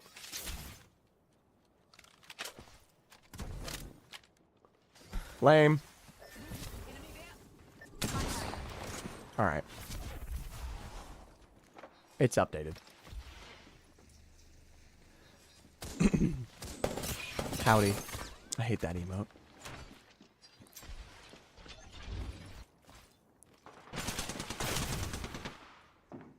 Well, let's cast. Alabama. Holy shit, they wiped Sac State. Wait, how the fuck did Sac State die? Why was this emote not included in the tweet? Because that emote was made by a former... So do you see the emotes next to your username with the hat? The cowboy hats? That was made by that person. And while I like the cowboy hats, I did not like that emote. And I mean, I had paid for it, so I didn't care. Well, Temple's going to get caught out here, partially by DH, a team that honestly should be performing better today than we honestly thought. Stop using it. It's cringe. I hate that emote. I'm going to remove it. No? Indiana University trade for trade. Zard and Jonkler on the other side. It's up to Shard to get the job done. I definitely just called that man Shard or Shart. Definitely not his name. Anyways, 2v1 situations ahead, a couple of fence lines. All they need to do is be broken out here. And, well, you will climb to the high ground above, but you've only got a second, my love. Cyber. And, oh my god, we're not even extending the whole UT Tyler team. We're allowing them to rotate in. One last final finish from Indiana University onto a cheeky thirst there. Meanwhile, the rest of the lobby is completely exploding in on itself. Now, you may ask, why? The answer is, duh, because these teams need to catch up, and they realize the only way they're going to catch up and get into the top 10 in the last two games is to start getting KP. So, unless your name is ISU, who's already safe and in the top 10 to qualify, you're going to start seeing a lot of squads take risks. That's not bad quality, it's just how it goes. Little recovery from the Valkyrie there, and ISU's caught out the Guelph Griffins. Plum Toaster, Mouse, and Klankoff. Not a great beam back. That's not going to prevent ISU from closing the gap. Group T is already right inside of your asshole. The worst place he could possibly be, because he's the type of guy to give you diarrhea. Couple of extra knocks to follow suit here. A Newcastle reset, and honestly, the re-knock's going to come through just as quickly. Not Koryu. A little tap, another to follow, and the Guelph Griffins are deleted here by the Farmers. Congratulations to Iowa State. They make short work of the piece. Meanwhile, UT Tyler, that full thirst against Indiana, it actually might come back to bite them here. A quick Newcastle reset on the low ground. The Jogglers, why are you reloading? I swear to God, if you lose this because of a reload. Did that man have 0 bullets in the EVA? The only thing I will say there is if he had 0 bullets in the EVA, that's the only reason that should happen. Holy shit, I almost fucking lost it. Congratulations. 15 squads remaining, and the rest of the lobby is definitely feeling the pressure here. This is a moment where you really have no choice but to step up and get some KP. You guys are, I love the emotes. I really do. And honestly, it makes me so happy when you guys like just spam emotes, the reaction ones, etc. I mean, those were expensive ass emotes. I'm not even kidding you. I spent like $300 on emotes. The howdy's awesome. I love the howdy.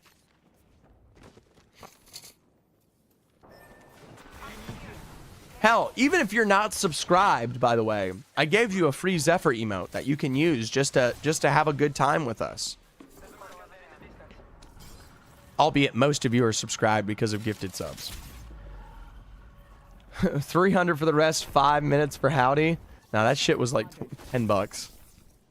Yes, the little Nessie. I love my little Nessie one. All right. Not gonna lie, guys, most of these teams have barely been setting themselves up within the energy bank, which is where this is finishing. 5 million, is that what you meant? I thought you meant like 5 minutes. Because, yeah, it probably did take 5 fucking minutes to make.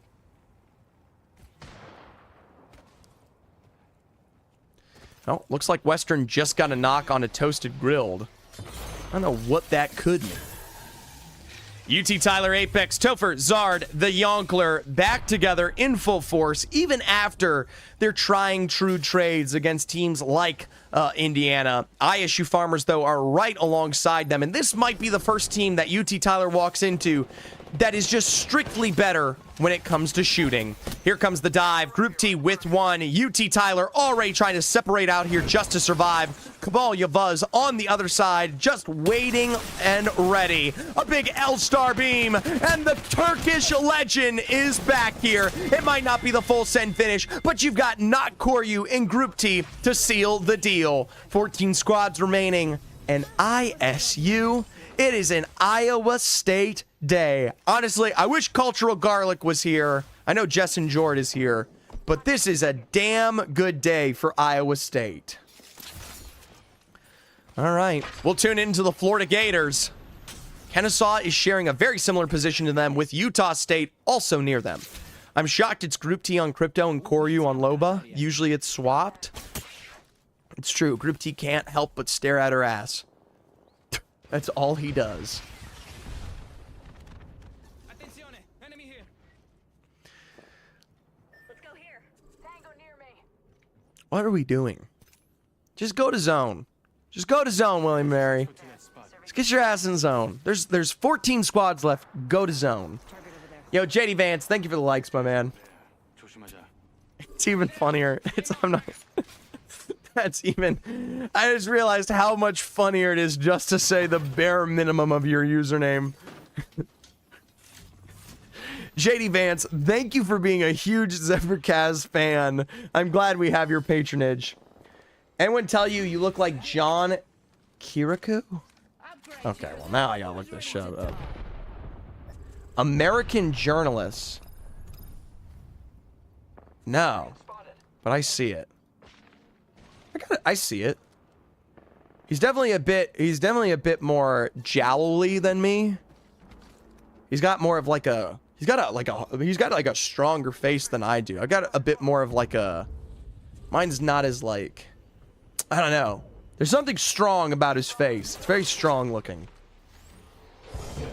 He's your father? No. That's the CIA agent they were talking about earlier. Got it. Understood. Tennessee Tech. That's it for them.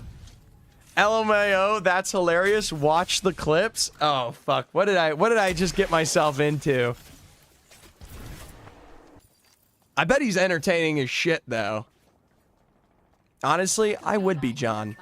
I think I'm John Kirikou. Kirikou? It's fire? Okay. Is he the guy that's like, they contacted me and they're like, hey, where does the head administration of the Iran defense whatever live? And then the guy was like, and so I gave them their address. I woke up next morning and it was completely bombed or something. No? Okay. That's a different CIA agent, but that's also good. Zephyr, look at the reels I sent you. You know, it's 13 squads left. Nothing's really happening. UA Crimson Tide's going to look to follow up this one. 47 missiles versus a janitor. Yeah, that's the same. It is that guy. That's the guy who's like, does it like weigh on your conscience at all? And he's like, there was one time, and they told me, sadly they sent them, and it was the middle of the night, so all they did was kill the janitor. Is that the same guy? Because I fucking love that guy.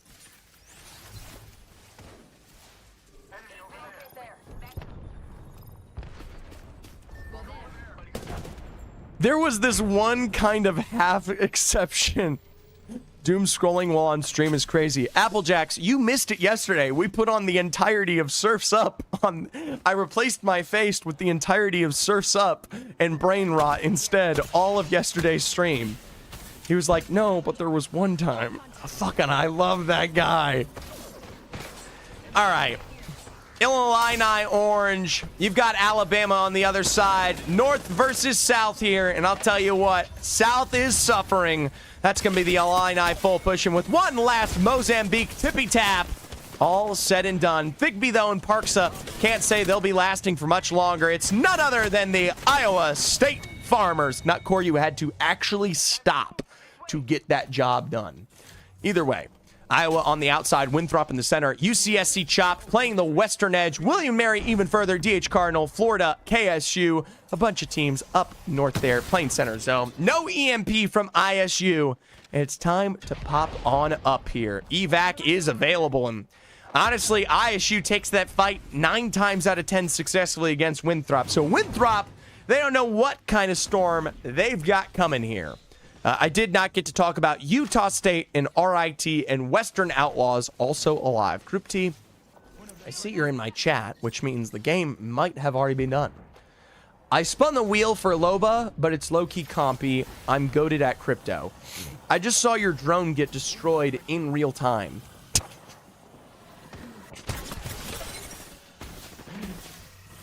Florida, they're going to get a long-range knock onto Utah State. It's probably not going to mean much because they've got this entire building to themselves. Yes, a couple of seer scans might come their way, but Blank should be able to get a little crawl back in here. Even still, here it comes. Portal play from DC to Sean. They're going to go for the aggro moves, get the full thirst to go with it before the revive's available. Meanwhile, you've also got another rotate from this third party on the other side. So Utah State, maybe not the best of situation. Still, alternator beams against Chirp, and Utah are down to one remaining member, Goth Apex. Thankfully, the best fragger on this team.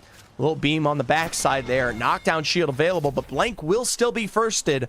Meanwhile, it is going to be DH Cardinal suffering on the other side of zone. We'll see how this one goes. ISU Winthrop potentially gate kept here in just a second. Meanwhile, Florida Gators, a kidnapped tried, but unsuccessfully sustained. I believe that was Western Outlaws trying to pull that one off. ISU Farmers, we've been waiting for this one all game long. Finally, a push to the height of energy, and it is going to be a trade for trade. Kamal Yavuz is down. Group T low. A continued rotate to the outside here as the zone will likely be the ender of Kamal in the long run. A re-knock from DC the Sean onto Chirp as Utah State has been forced out of their building and now have just about nothing to play with up north here. Kennesaw Gold also starting to look at this. Blank is back in it, and that's the only reason Utah are still part of the equation here. Western Outlaws down below, and Blank playing the door of Florida's here. Florida, they're turning their attention now back over towards Energy Bank as Winthrop Garnet will be finished off. A trade by the Chopped and ISU roster. A continued dive from Florida, and ISU Farmers, they were able to get the reset stick onto Kamal Yavuz. Quick rotates from Florida has to be respected because here they come from the backside. A Sparrow on the other side. Another knock to play. Florida Gators not confident though. Still, Kamal Yavuz shredded out. Group T for the response. DH Cardinal wiped in the meanwhile. A quick bracelet from Not Koryu to get him set up above. Meanwhile, Chopped has come through as a third party. And here it is. Castle Crasher, nowhere to go. Castle Crasher, nothing to show. That's it for the Gators. They've turned into fried, well, some would say chicken. I should say Gator. That's it for Iowa State, wiped out in the top 7, and somehow, against it all, the USU Goats have actually out-survived Florida. Why didn't my sub show up on stream? Give it a second. Sometimes Twitch takes just a little second to get those in. Also, shout out to Group T and shout out to Atmosci. Both of them have earned the 9-month subscriber badge, the zebra hat. I'm honestly, thank you. Thank you so much. 9 months is insane. They're on their way towards the year 1 as well. Well, Kennesaw Gold. They are alive on the exterior of zone with RIT. Fine, I'll sub, Zephyr. You're already subbed. You're already! Not Koryu. Thank you for the subscription.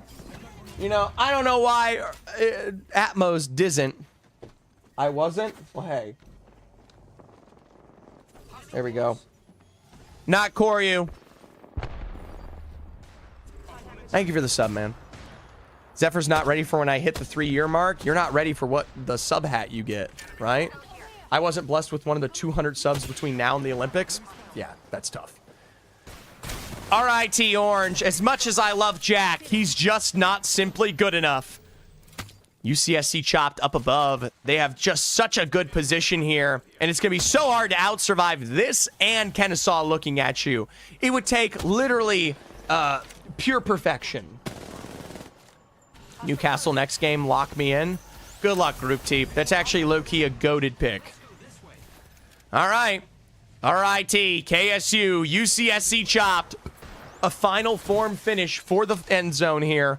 Up on high. That's the push from RIT that will lead to their death.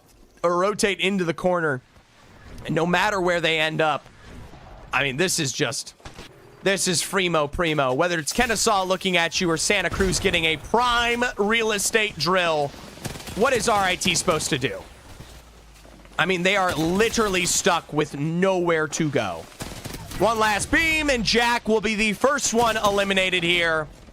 Meanwhile, up on high, Kennesaw is going to start overlooking this, and the minute they do is the minute we see the end of RIT. That's it for Parsnips, one remaining member, and it is not Rowan playing the bare minimum. Meanwhile, Kennesaw, they've got a little bit of height to their name. Try to wrap around the edge of Energy Bank and are just as quickly pressured back by a beautiful drill there. Honestly, shout out the chopped roster. Santa Cruz is doing such a good job of controlling the high ground. Well, that being said, overpeak for just a second too long. Revives being stuck on either side. Jack will be brought back into it last minute. The same to be said for Fishy as it's up to Michael P to hold off the fort against Kennesaw Gold. And instead, they will lose the exchange. That overpeak might be the doom and reckoning here for Santa Cruz. Another trade from RIT jacked, and that is it for Santa Cruz. RIT Orange now, though, still stuck on the low ground, and even though they have been granted the permission to survive to the top 2, they will not be allowed to exist any longer. Congratulations. I don't know where Travis's Caribbean is, but Kennesaw State Gold have found a dub in Game 5. I'm sorry. I'm sorry, Travis. The fraud allegations have been ignored in real time. One last game, Snow Mexican. Were you born in 2001, by the way? Random question. Just curious.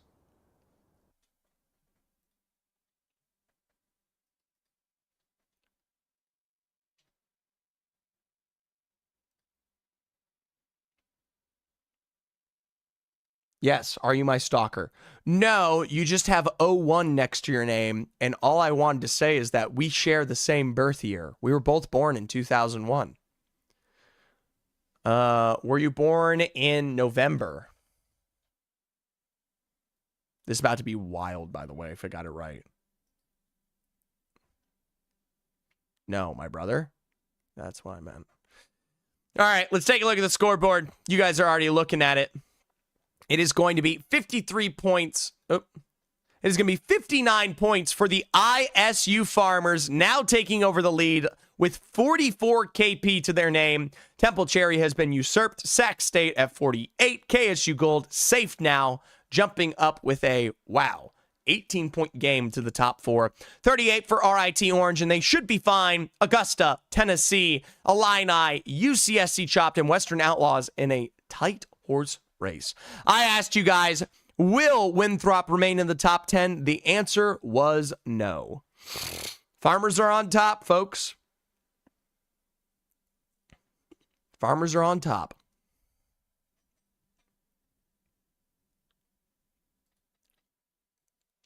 Twisted Minds! Yo, Snow Mexican.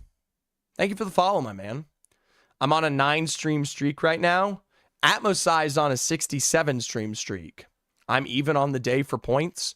Well, let's do one last one here. Here's your prediction. We're going to take the top 5 teams, and we're going to ask if they win. Who wins Game 6? You know I love it. ISU Farmers, Temple Cherry, Sac State,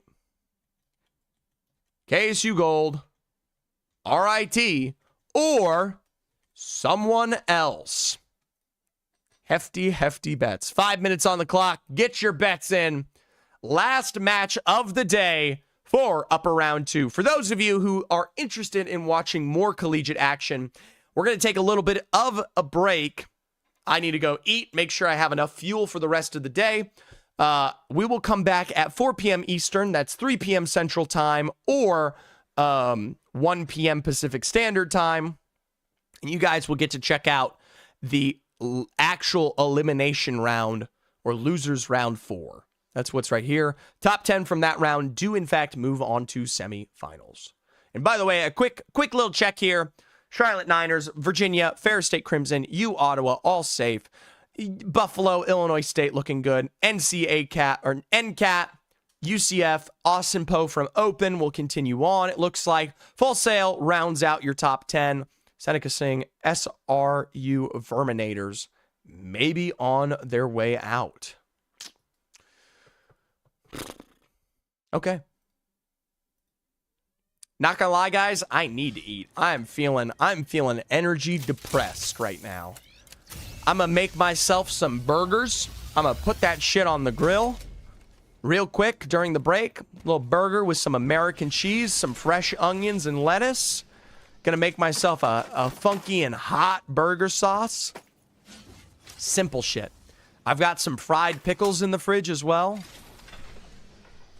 Talk about a combo. Making my mouth water. Yeah, I know. And you can't eat. You got adminning shit to do. That way. Come on. I'm gonna make 2 of those. I'm gonna make them a third pounders. What are they called? You got quarter pounders and you got third pounders. But what do you call that? A third. Oh, is Austin Poe win? Austin Poe looks like they're going to be on their way to this next lobby, guys. Austin Poe have managed to survive. They're currently at the lowest in the bottom 10. But I do think one decent game from Austin Poe, and they will be moving forward. So, final game of the day. I will try to keep this one as coherent as possible with who's going down to losers round 2 as we finish the exchange. Nice big beams onto Factor, and UT Tyler Apex are not going to let Indiana get the jump on them this time. Yo, Blueberry! Good to see you, my friend. Shit, man, why don't you just follow up here? I was about to say, if you want to stay more readily accessible to when the Zephyr's happening, come on. Whoa, it's way too close for comfort? What is? All right. Indiana University, they will be your first team eliminated here in this game. The other lobby, it is pretty close. Did you see the scores? Is it finished, or did you mean game 5? Because game 5, we just took a look at them before the break. And it was very close. I will say Indiana University, because they go down in 15th overall, that is going to be a lower round 4 drop for Indiana. They're going to have to defend themselves. And meanwhile, while Gibby Hands is very, very confident in the top end, they might get full thirsted by DH Cardinal. You got to be very, very close.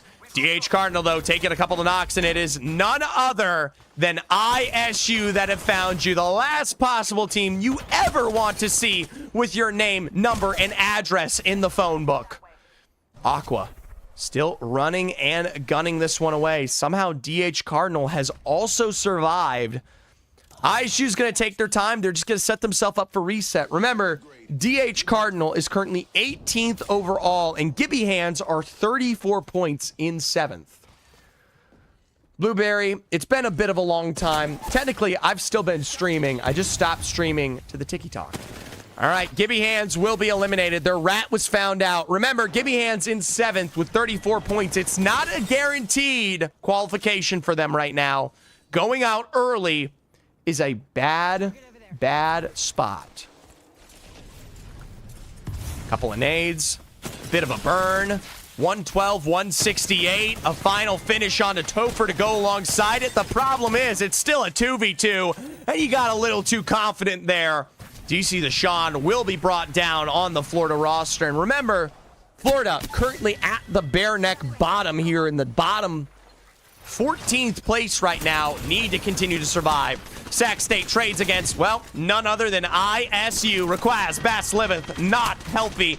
Eric's maybe next to fall. A full send for ISU, and it is just up to the man himself to survive here. Meanwhile, DH Cardinal have set themselves up for a complete reset, and that will be DH picking up a little bit of KP. And hell, ISU may be completely out of it. They are one remaining member. Shout out to DH Cardinal, who have been able to set themselves up. I think OI hates me. He didn't say hi back to me. OI, is there a reason you're being an ignorant chud right now?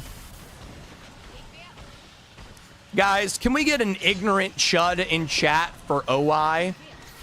Can we harass OI for being an ignorant chud?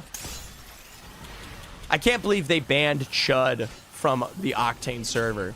That was my language. All right.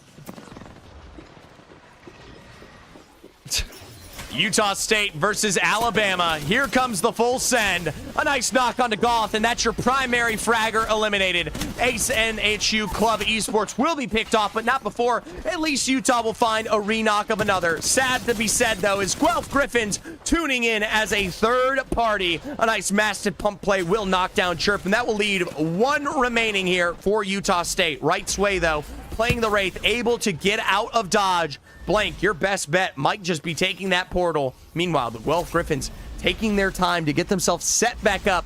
SNHU Club Esports, by the way, was knocked at 17th. That means they're going to be in the bottom 10 going into the next lobby.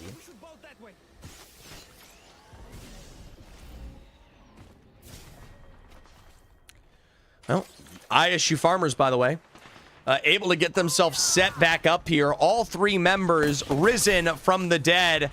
DH Cardinal, remember, the last time you boys walked into this fight, you didn't look too hot. Kamalia Buzz, though, still knocked down. It's up to Group T to find a knock response. It said, knock Koryu's on the Octane, and I am confused. Okay. Well, you know what? They were spinning a wheel to survive and play out these last games. They're not actually taking it seriously. You had Group T on Newcastle, and that's all you really need to know. ISU got farmed? Well, hey. ISU did finish at least first last game. We already know they're qualified for the next lobby. I should have realized ISU was already dead when Not Koryu started typing in chat.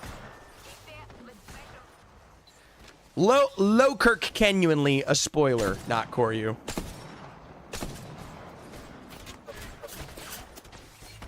I've been typing in chat while alive. You are a cheater. Not Koryu's cheating, OY. Not Koryu's accessing a stream while he's playing. 5-minute delay. Is that really cheating? Yeah.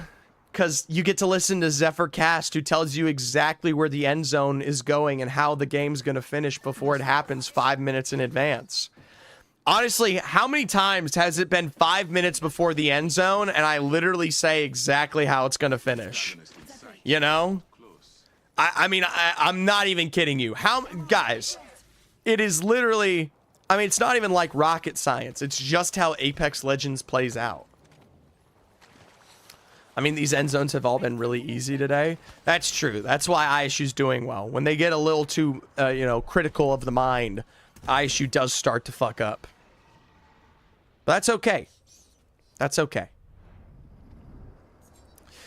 UT Tyler just reviving out of the electric dam. William and Mary and the rest of these squads, they're going to have to try and survive as long as they can while also picking up decent KP to go alongside it. Sadly, for teams like William and Mary, they are barely out of it. They are 11th right now with 24 points. They need 6 to surpass the Western Outlaws. Well, William and Mary, they're going to send it on to Florida Gators. I don't know if they gave themselves away or there's a scan on the outside. Either way, you'll probably hear them clomping these goddamn hooves. And that's going to be the big beam onto Rye Dougstar. Nice response from Rye himself, though. A quick turnaround on the edge of the zone there. Remember, it is a round 2, so you're not completely forced to play for space. That being said, it is going to start to tick against you if you're not careful.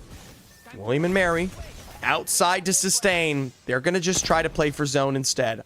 And honestly, I think William and Mary could have taken that fight. I think William and Mary could have extended, got the job done, and they would have been just fine. Well, is what it is. Hindsight is 20/20 here.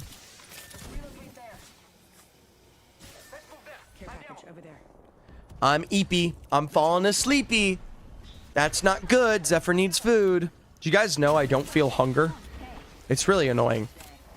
Like, I don't traditionally feel hunger pangs in my stomach. I just start to, like, fall asleep. Hunger is a mental state? 100%. 100%. I've always said that. That is literally my line. Hunger is just mentality. Like, there is no physical feeling in your body that represents hunger. It's just you being a chud trying to get food. Exactly. If you tell yourself you're hungry, you will be hungry. That's how I know. And so the only time I know I'm hungry is when I start to pass out, because that means I've used my energy.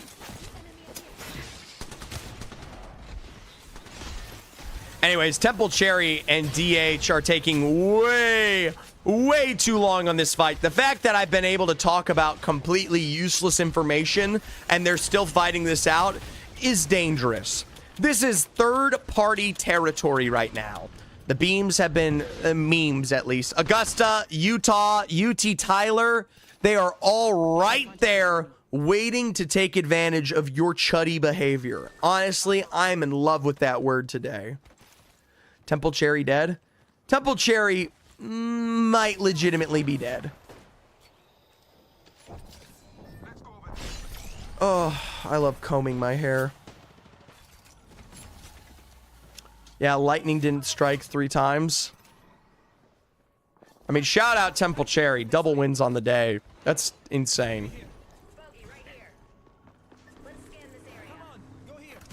Temple, Eli, you can't come into my chat and spoil that you died already. Light ammo here. We're on a 5-minute delay. You're still alive in game right now. That's you right there. You're still alive, you little shit. I didn't, bro. Core, you did? I don't know. Well. We do say goodbye to Florida, by the way, in the meanwhile. I just want to make it clear that does mean Florida is dropping to the lower lobby. For the Guelph Griffins, though, a fight against Winthrop could decide whether Winthrop gets into the top 10, and more importantly, if the Guelph Griffins are able to surpass them. They are currently 20th overall. So the answer is no. These guys suck. And it's okay. That's just how it goes. But hey, that is still much needed KP for Winthrop Garnet. Winthrop right now is 13th overall with 22 points. They need about 6-7 points to get into a top 10 finish.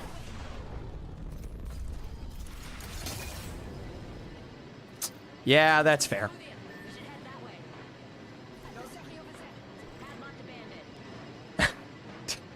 Yeah, that's fair. All right. I can't believe we're getting the exact same zone 2 games in a row. UCSC Chopped, RIT, Western Outlaws, and no, surprisingly, not University of Utah. I don't think they will make it into the top 10 here. Instead, we'll turn our attention to Temple Cherry. They're already safe. They're second overall. I think with a couple of good exchanges here, even if they die to KSU Gold, this should be fine. Don't boo Atmo, don't boo Grap. Don't boo them. That's just how it goes. Augusta Esports, they're trying to hold out DH Cardinal up north there. And honestly, 360 in this combo, there's literally no way they don't. Static and Sleep King, they've got anything but a dream. Still, though, a nice knock onto 424, and that tells me that that wasn't 360. Toasted Grilled with the knock, and remember, with 360 Swivel being your last remaining member alive, it was a guaranteed dub from the get-go. DH Cardinal will go down, and they will be dropping to your losers round 4 here. 11 squads remaining, and we'll see how the rest finish up. Swivel's so good. Oh, 100%. That's a pred level player. Consistently, dominantly. He carries Narwhal Boy all the time. Not better than me? It's a top-up. It's a toss-up. Anyways, here comes Augusta. A quick rotate behind UT Tyler. They'll finish him off from outside the building. Meanwhile, Western Outlaws, please finish this fight. Thank you, God. That's going to be Western Outlaws keeping themselves safe. They were 10th at the end of this last lobby. Augusta, I remind you, albeit they just got a bunch of KP, they were only in 6th. That should still be pretty safe. I'm more concerned with Winthrop Garnet. Right now, you've still got teams ahead of you like Chopped and Illini still alive to boot here. Winthrop Garnet, they need a massive gain if it's going to mean making it into the top 10 for the final finish. William and Mary, the same to be said. Oh no, Illini is still in it. Yeah. Illini and Chopped sit out ahead of Winthrop, and that is their biggest problem right now. Western Outlaws, 10th overall. William and Mary, 11th place. And shit. A quick rotate from William and Mary from behind, and Winthrop Garnet is down to 1 remaining member here. Yo, cash out. Cash out from Tiki, the Tiki Talk. Thank you for the follow, my man. I appreciate you making the migration over. That genuinely means that's the whole reason I stream on the alternative platforms. I will say, you probably just killed my TikTok stream by doing that, though. Did you guys know that? If TikTok finds out that someone's closing the app to go subscribe to you, it instantly kills viewership because they're leaving the platform. Anyways, William and Mary routed from behind. I don't know if it's enough points for them. Because Western Outlaws are still alive, they're probably not going to make the top 10 here. Big beams from the other end of Michael YUP, and that's going to be UCSC Chopped, at least getting another pressure from the other side. Kennesaw Gold, 1 good knock, drop, rotate, and Michael will go down. It's a 2v1 against the Chopped roster. If they go down early here, this could be an opportunity for William and Mary to survive into the top 10. Alabama will be wiped out. Sadly, this is not a way. Ephraim Oyenbera Lynn, thank you for the follow. I probably said that wrong. All right, top 10 Western Outlaws has gone down. William and Mary are still in it. Kennesaw Gold, they're already safe and secured. The same to be said for RIT. Hey, Atmosai! Finally, the Prime just landed. Imagine playing Pathfinder in the Big 26. Sadly, shit gets banned, so you don't really have a choice. Yo, mans, the way you get into Collegiate Apex is you go to your college first, you be a 12 credit hour student, and then you join discord.gg/collegeapex. UCSG Chopped will go down here. It is up to Winthrop Garnet to win this game. Winthrop Garnet have 22 points to their name, and they are going to need every ounce of that and more to get into the top 10 here. For Winthrop Garnet, even as a duo, this is going to take a dream, and sadly, fuck, Kennesaw will shut them down. That's going to be Illini, RIT, and Kennesaw for your final finish. All three of these teams have already made it to the top 10. Kennesaw will hold the high ground for this final zone poll, so it's looking like it's going to be a Kennesaw dub. You only have to worry about RIT potentially getting a rotate onto you. And more importantly, don't get knocked. Do not get knocked. I mean, portal for port play there. RIT is going to just try to outlast on the edge of zone for as long as they can. Meanwhile, Illini taking their time to see if they can get to the fence line. Man, read the chat. A lot of really good answers there on how to get into College Apex. Here comes the nade from RIT up on the high ground. It only finds... Ooh. Hold on. Hold on. That climb up. That follow through. RIT for the punishment with the ordnance. Problem is, you've got Illini healthy for the follow-up just as well. RIT, though, big knocks. Barstips will go down. Jack will get shot out in the corner. And Illini Orange, they're looking for their second win of the day.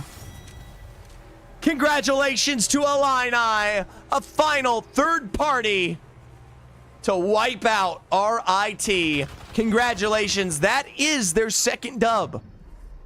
First and last game. All right, while I still have the majority of you here, please follow, please consider subscribing, and please shoot a follow to the channel if you want to stay up to date with Collegiate Apex. Let's take a look at the final scoreboard. Your 10 teams moving on to semifinals are KSU Gold, ISU Farmers, Temple Cherry, RIT Orange, Illini Orange, Sac State Esports, Augusta Esports, UCSC Chopped, Tennessee Tech Gibby Hands, and yes, Western Outlaws. We did not see a switch up between the top 10. Winthrop Garnet, had they survived just a little bit longer, would have potentially usurped Western Outlaws.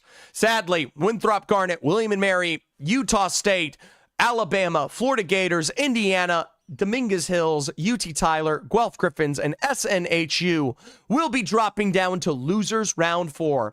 In our other lower lobby, ooh, it is not complete yet. 10 teams are going to get eliminated in this lobby, and 10 teams will move on. For those of you who are interested in staying up to date, we will be back in 90 minutes. 90 minutes, we will be back with quarterfinals where 10 teams again will be eliminated. So, that is definitely an interesting thing to watch for. Awesome Poe? Yeah, we're all Purdue Awesome Poe fans right now, but they are currently 9th coming out of this last game, and it's gonna be a bit. I don't want to overextend the wait on this, and honestly, I need to get cooking, or else I will not have energy to cast the rest of the 12 games today. So, I want to thank you guys for tuning in. I want to thank you for being such good fans of the Collegiate streams. As always, consider coming back here in 90 minutes if you want to tune in to, well, who will be the next 10. That being said, let's do a little raid here. Who do we raid? Who do we raid? Who do we raid?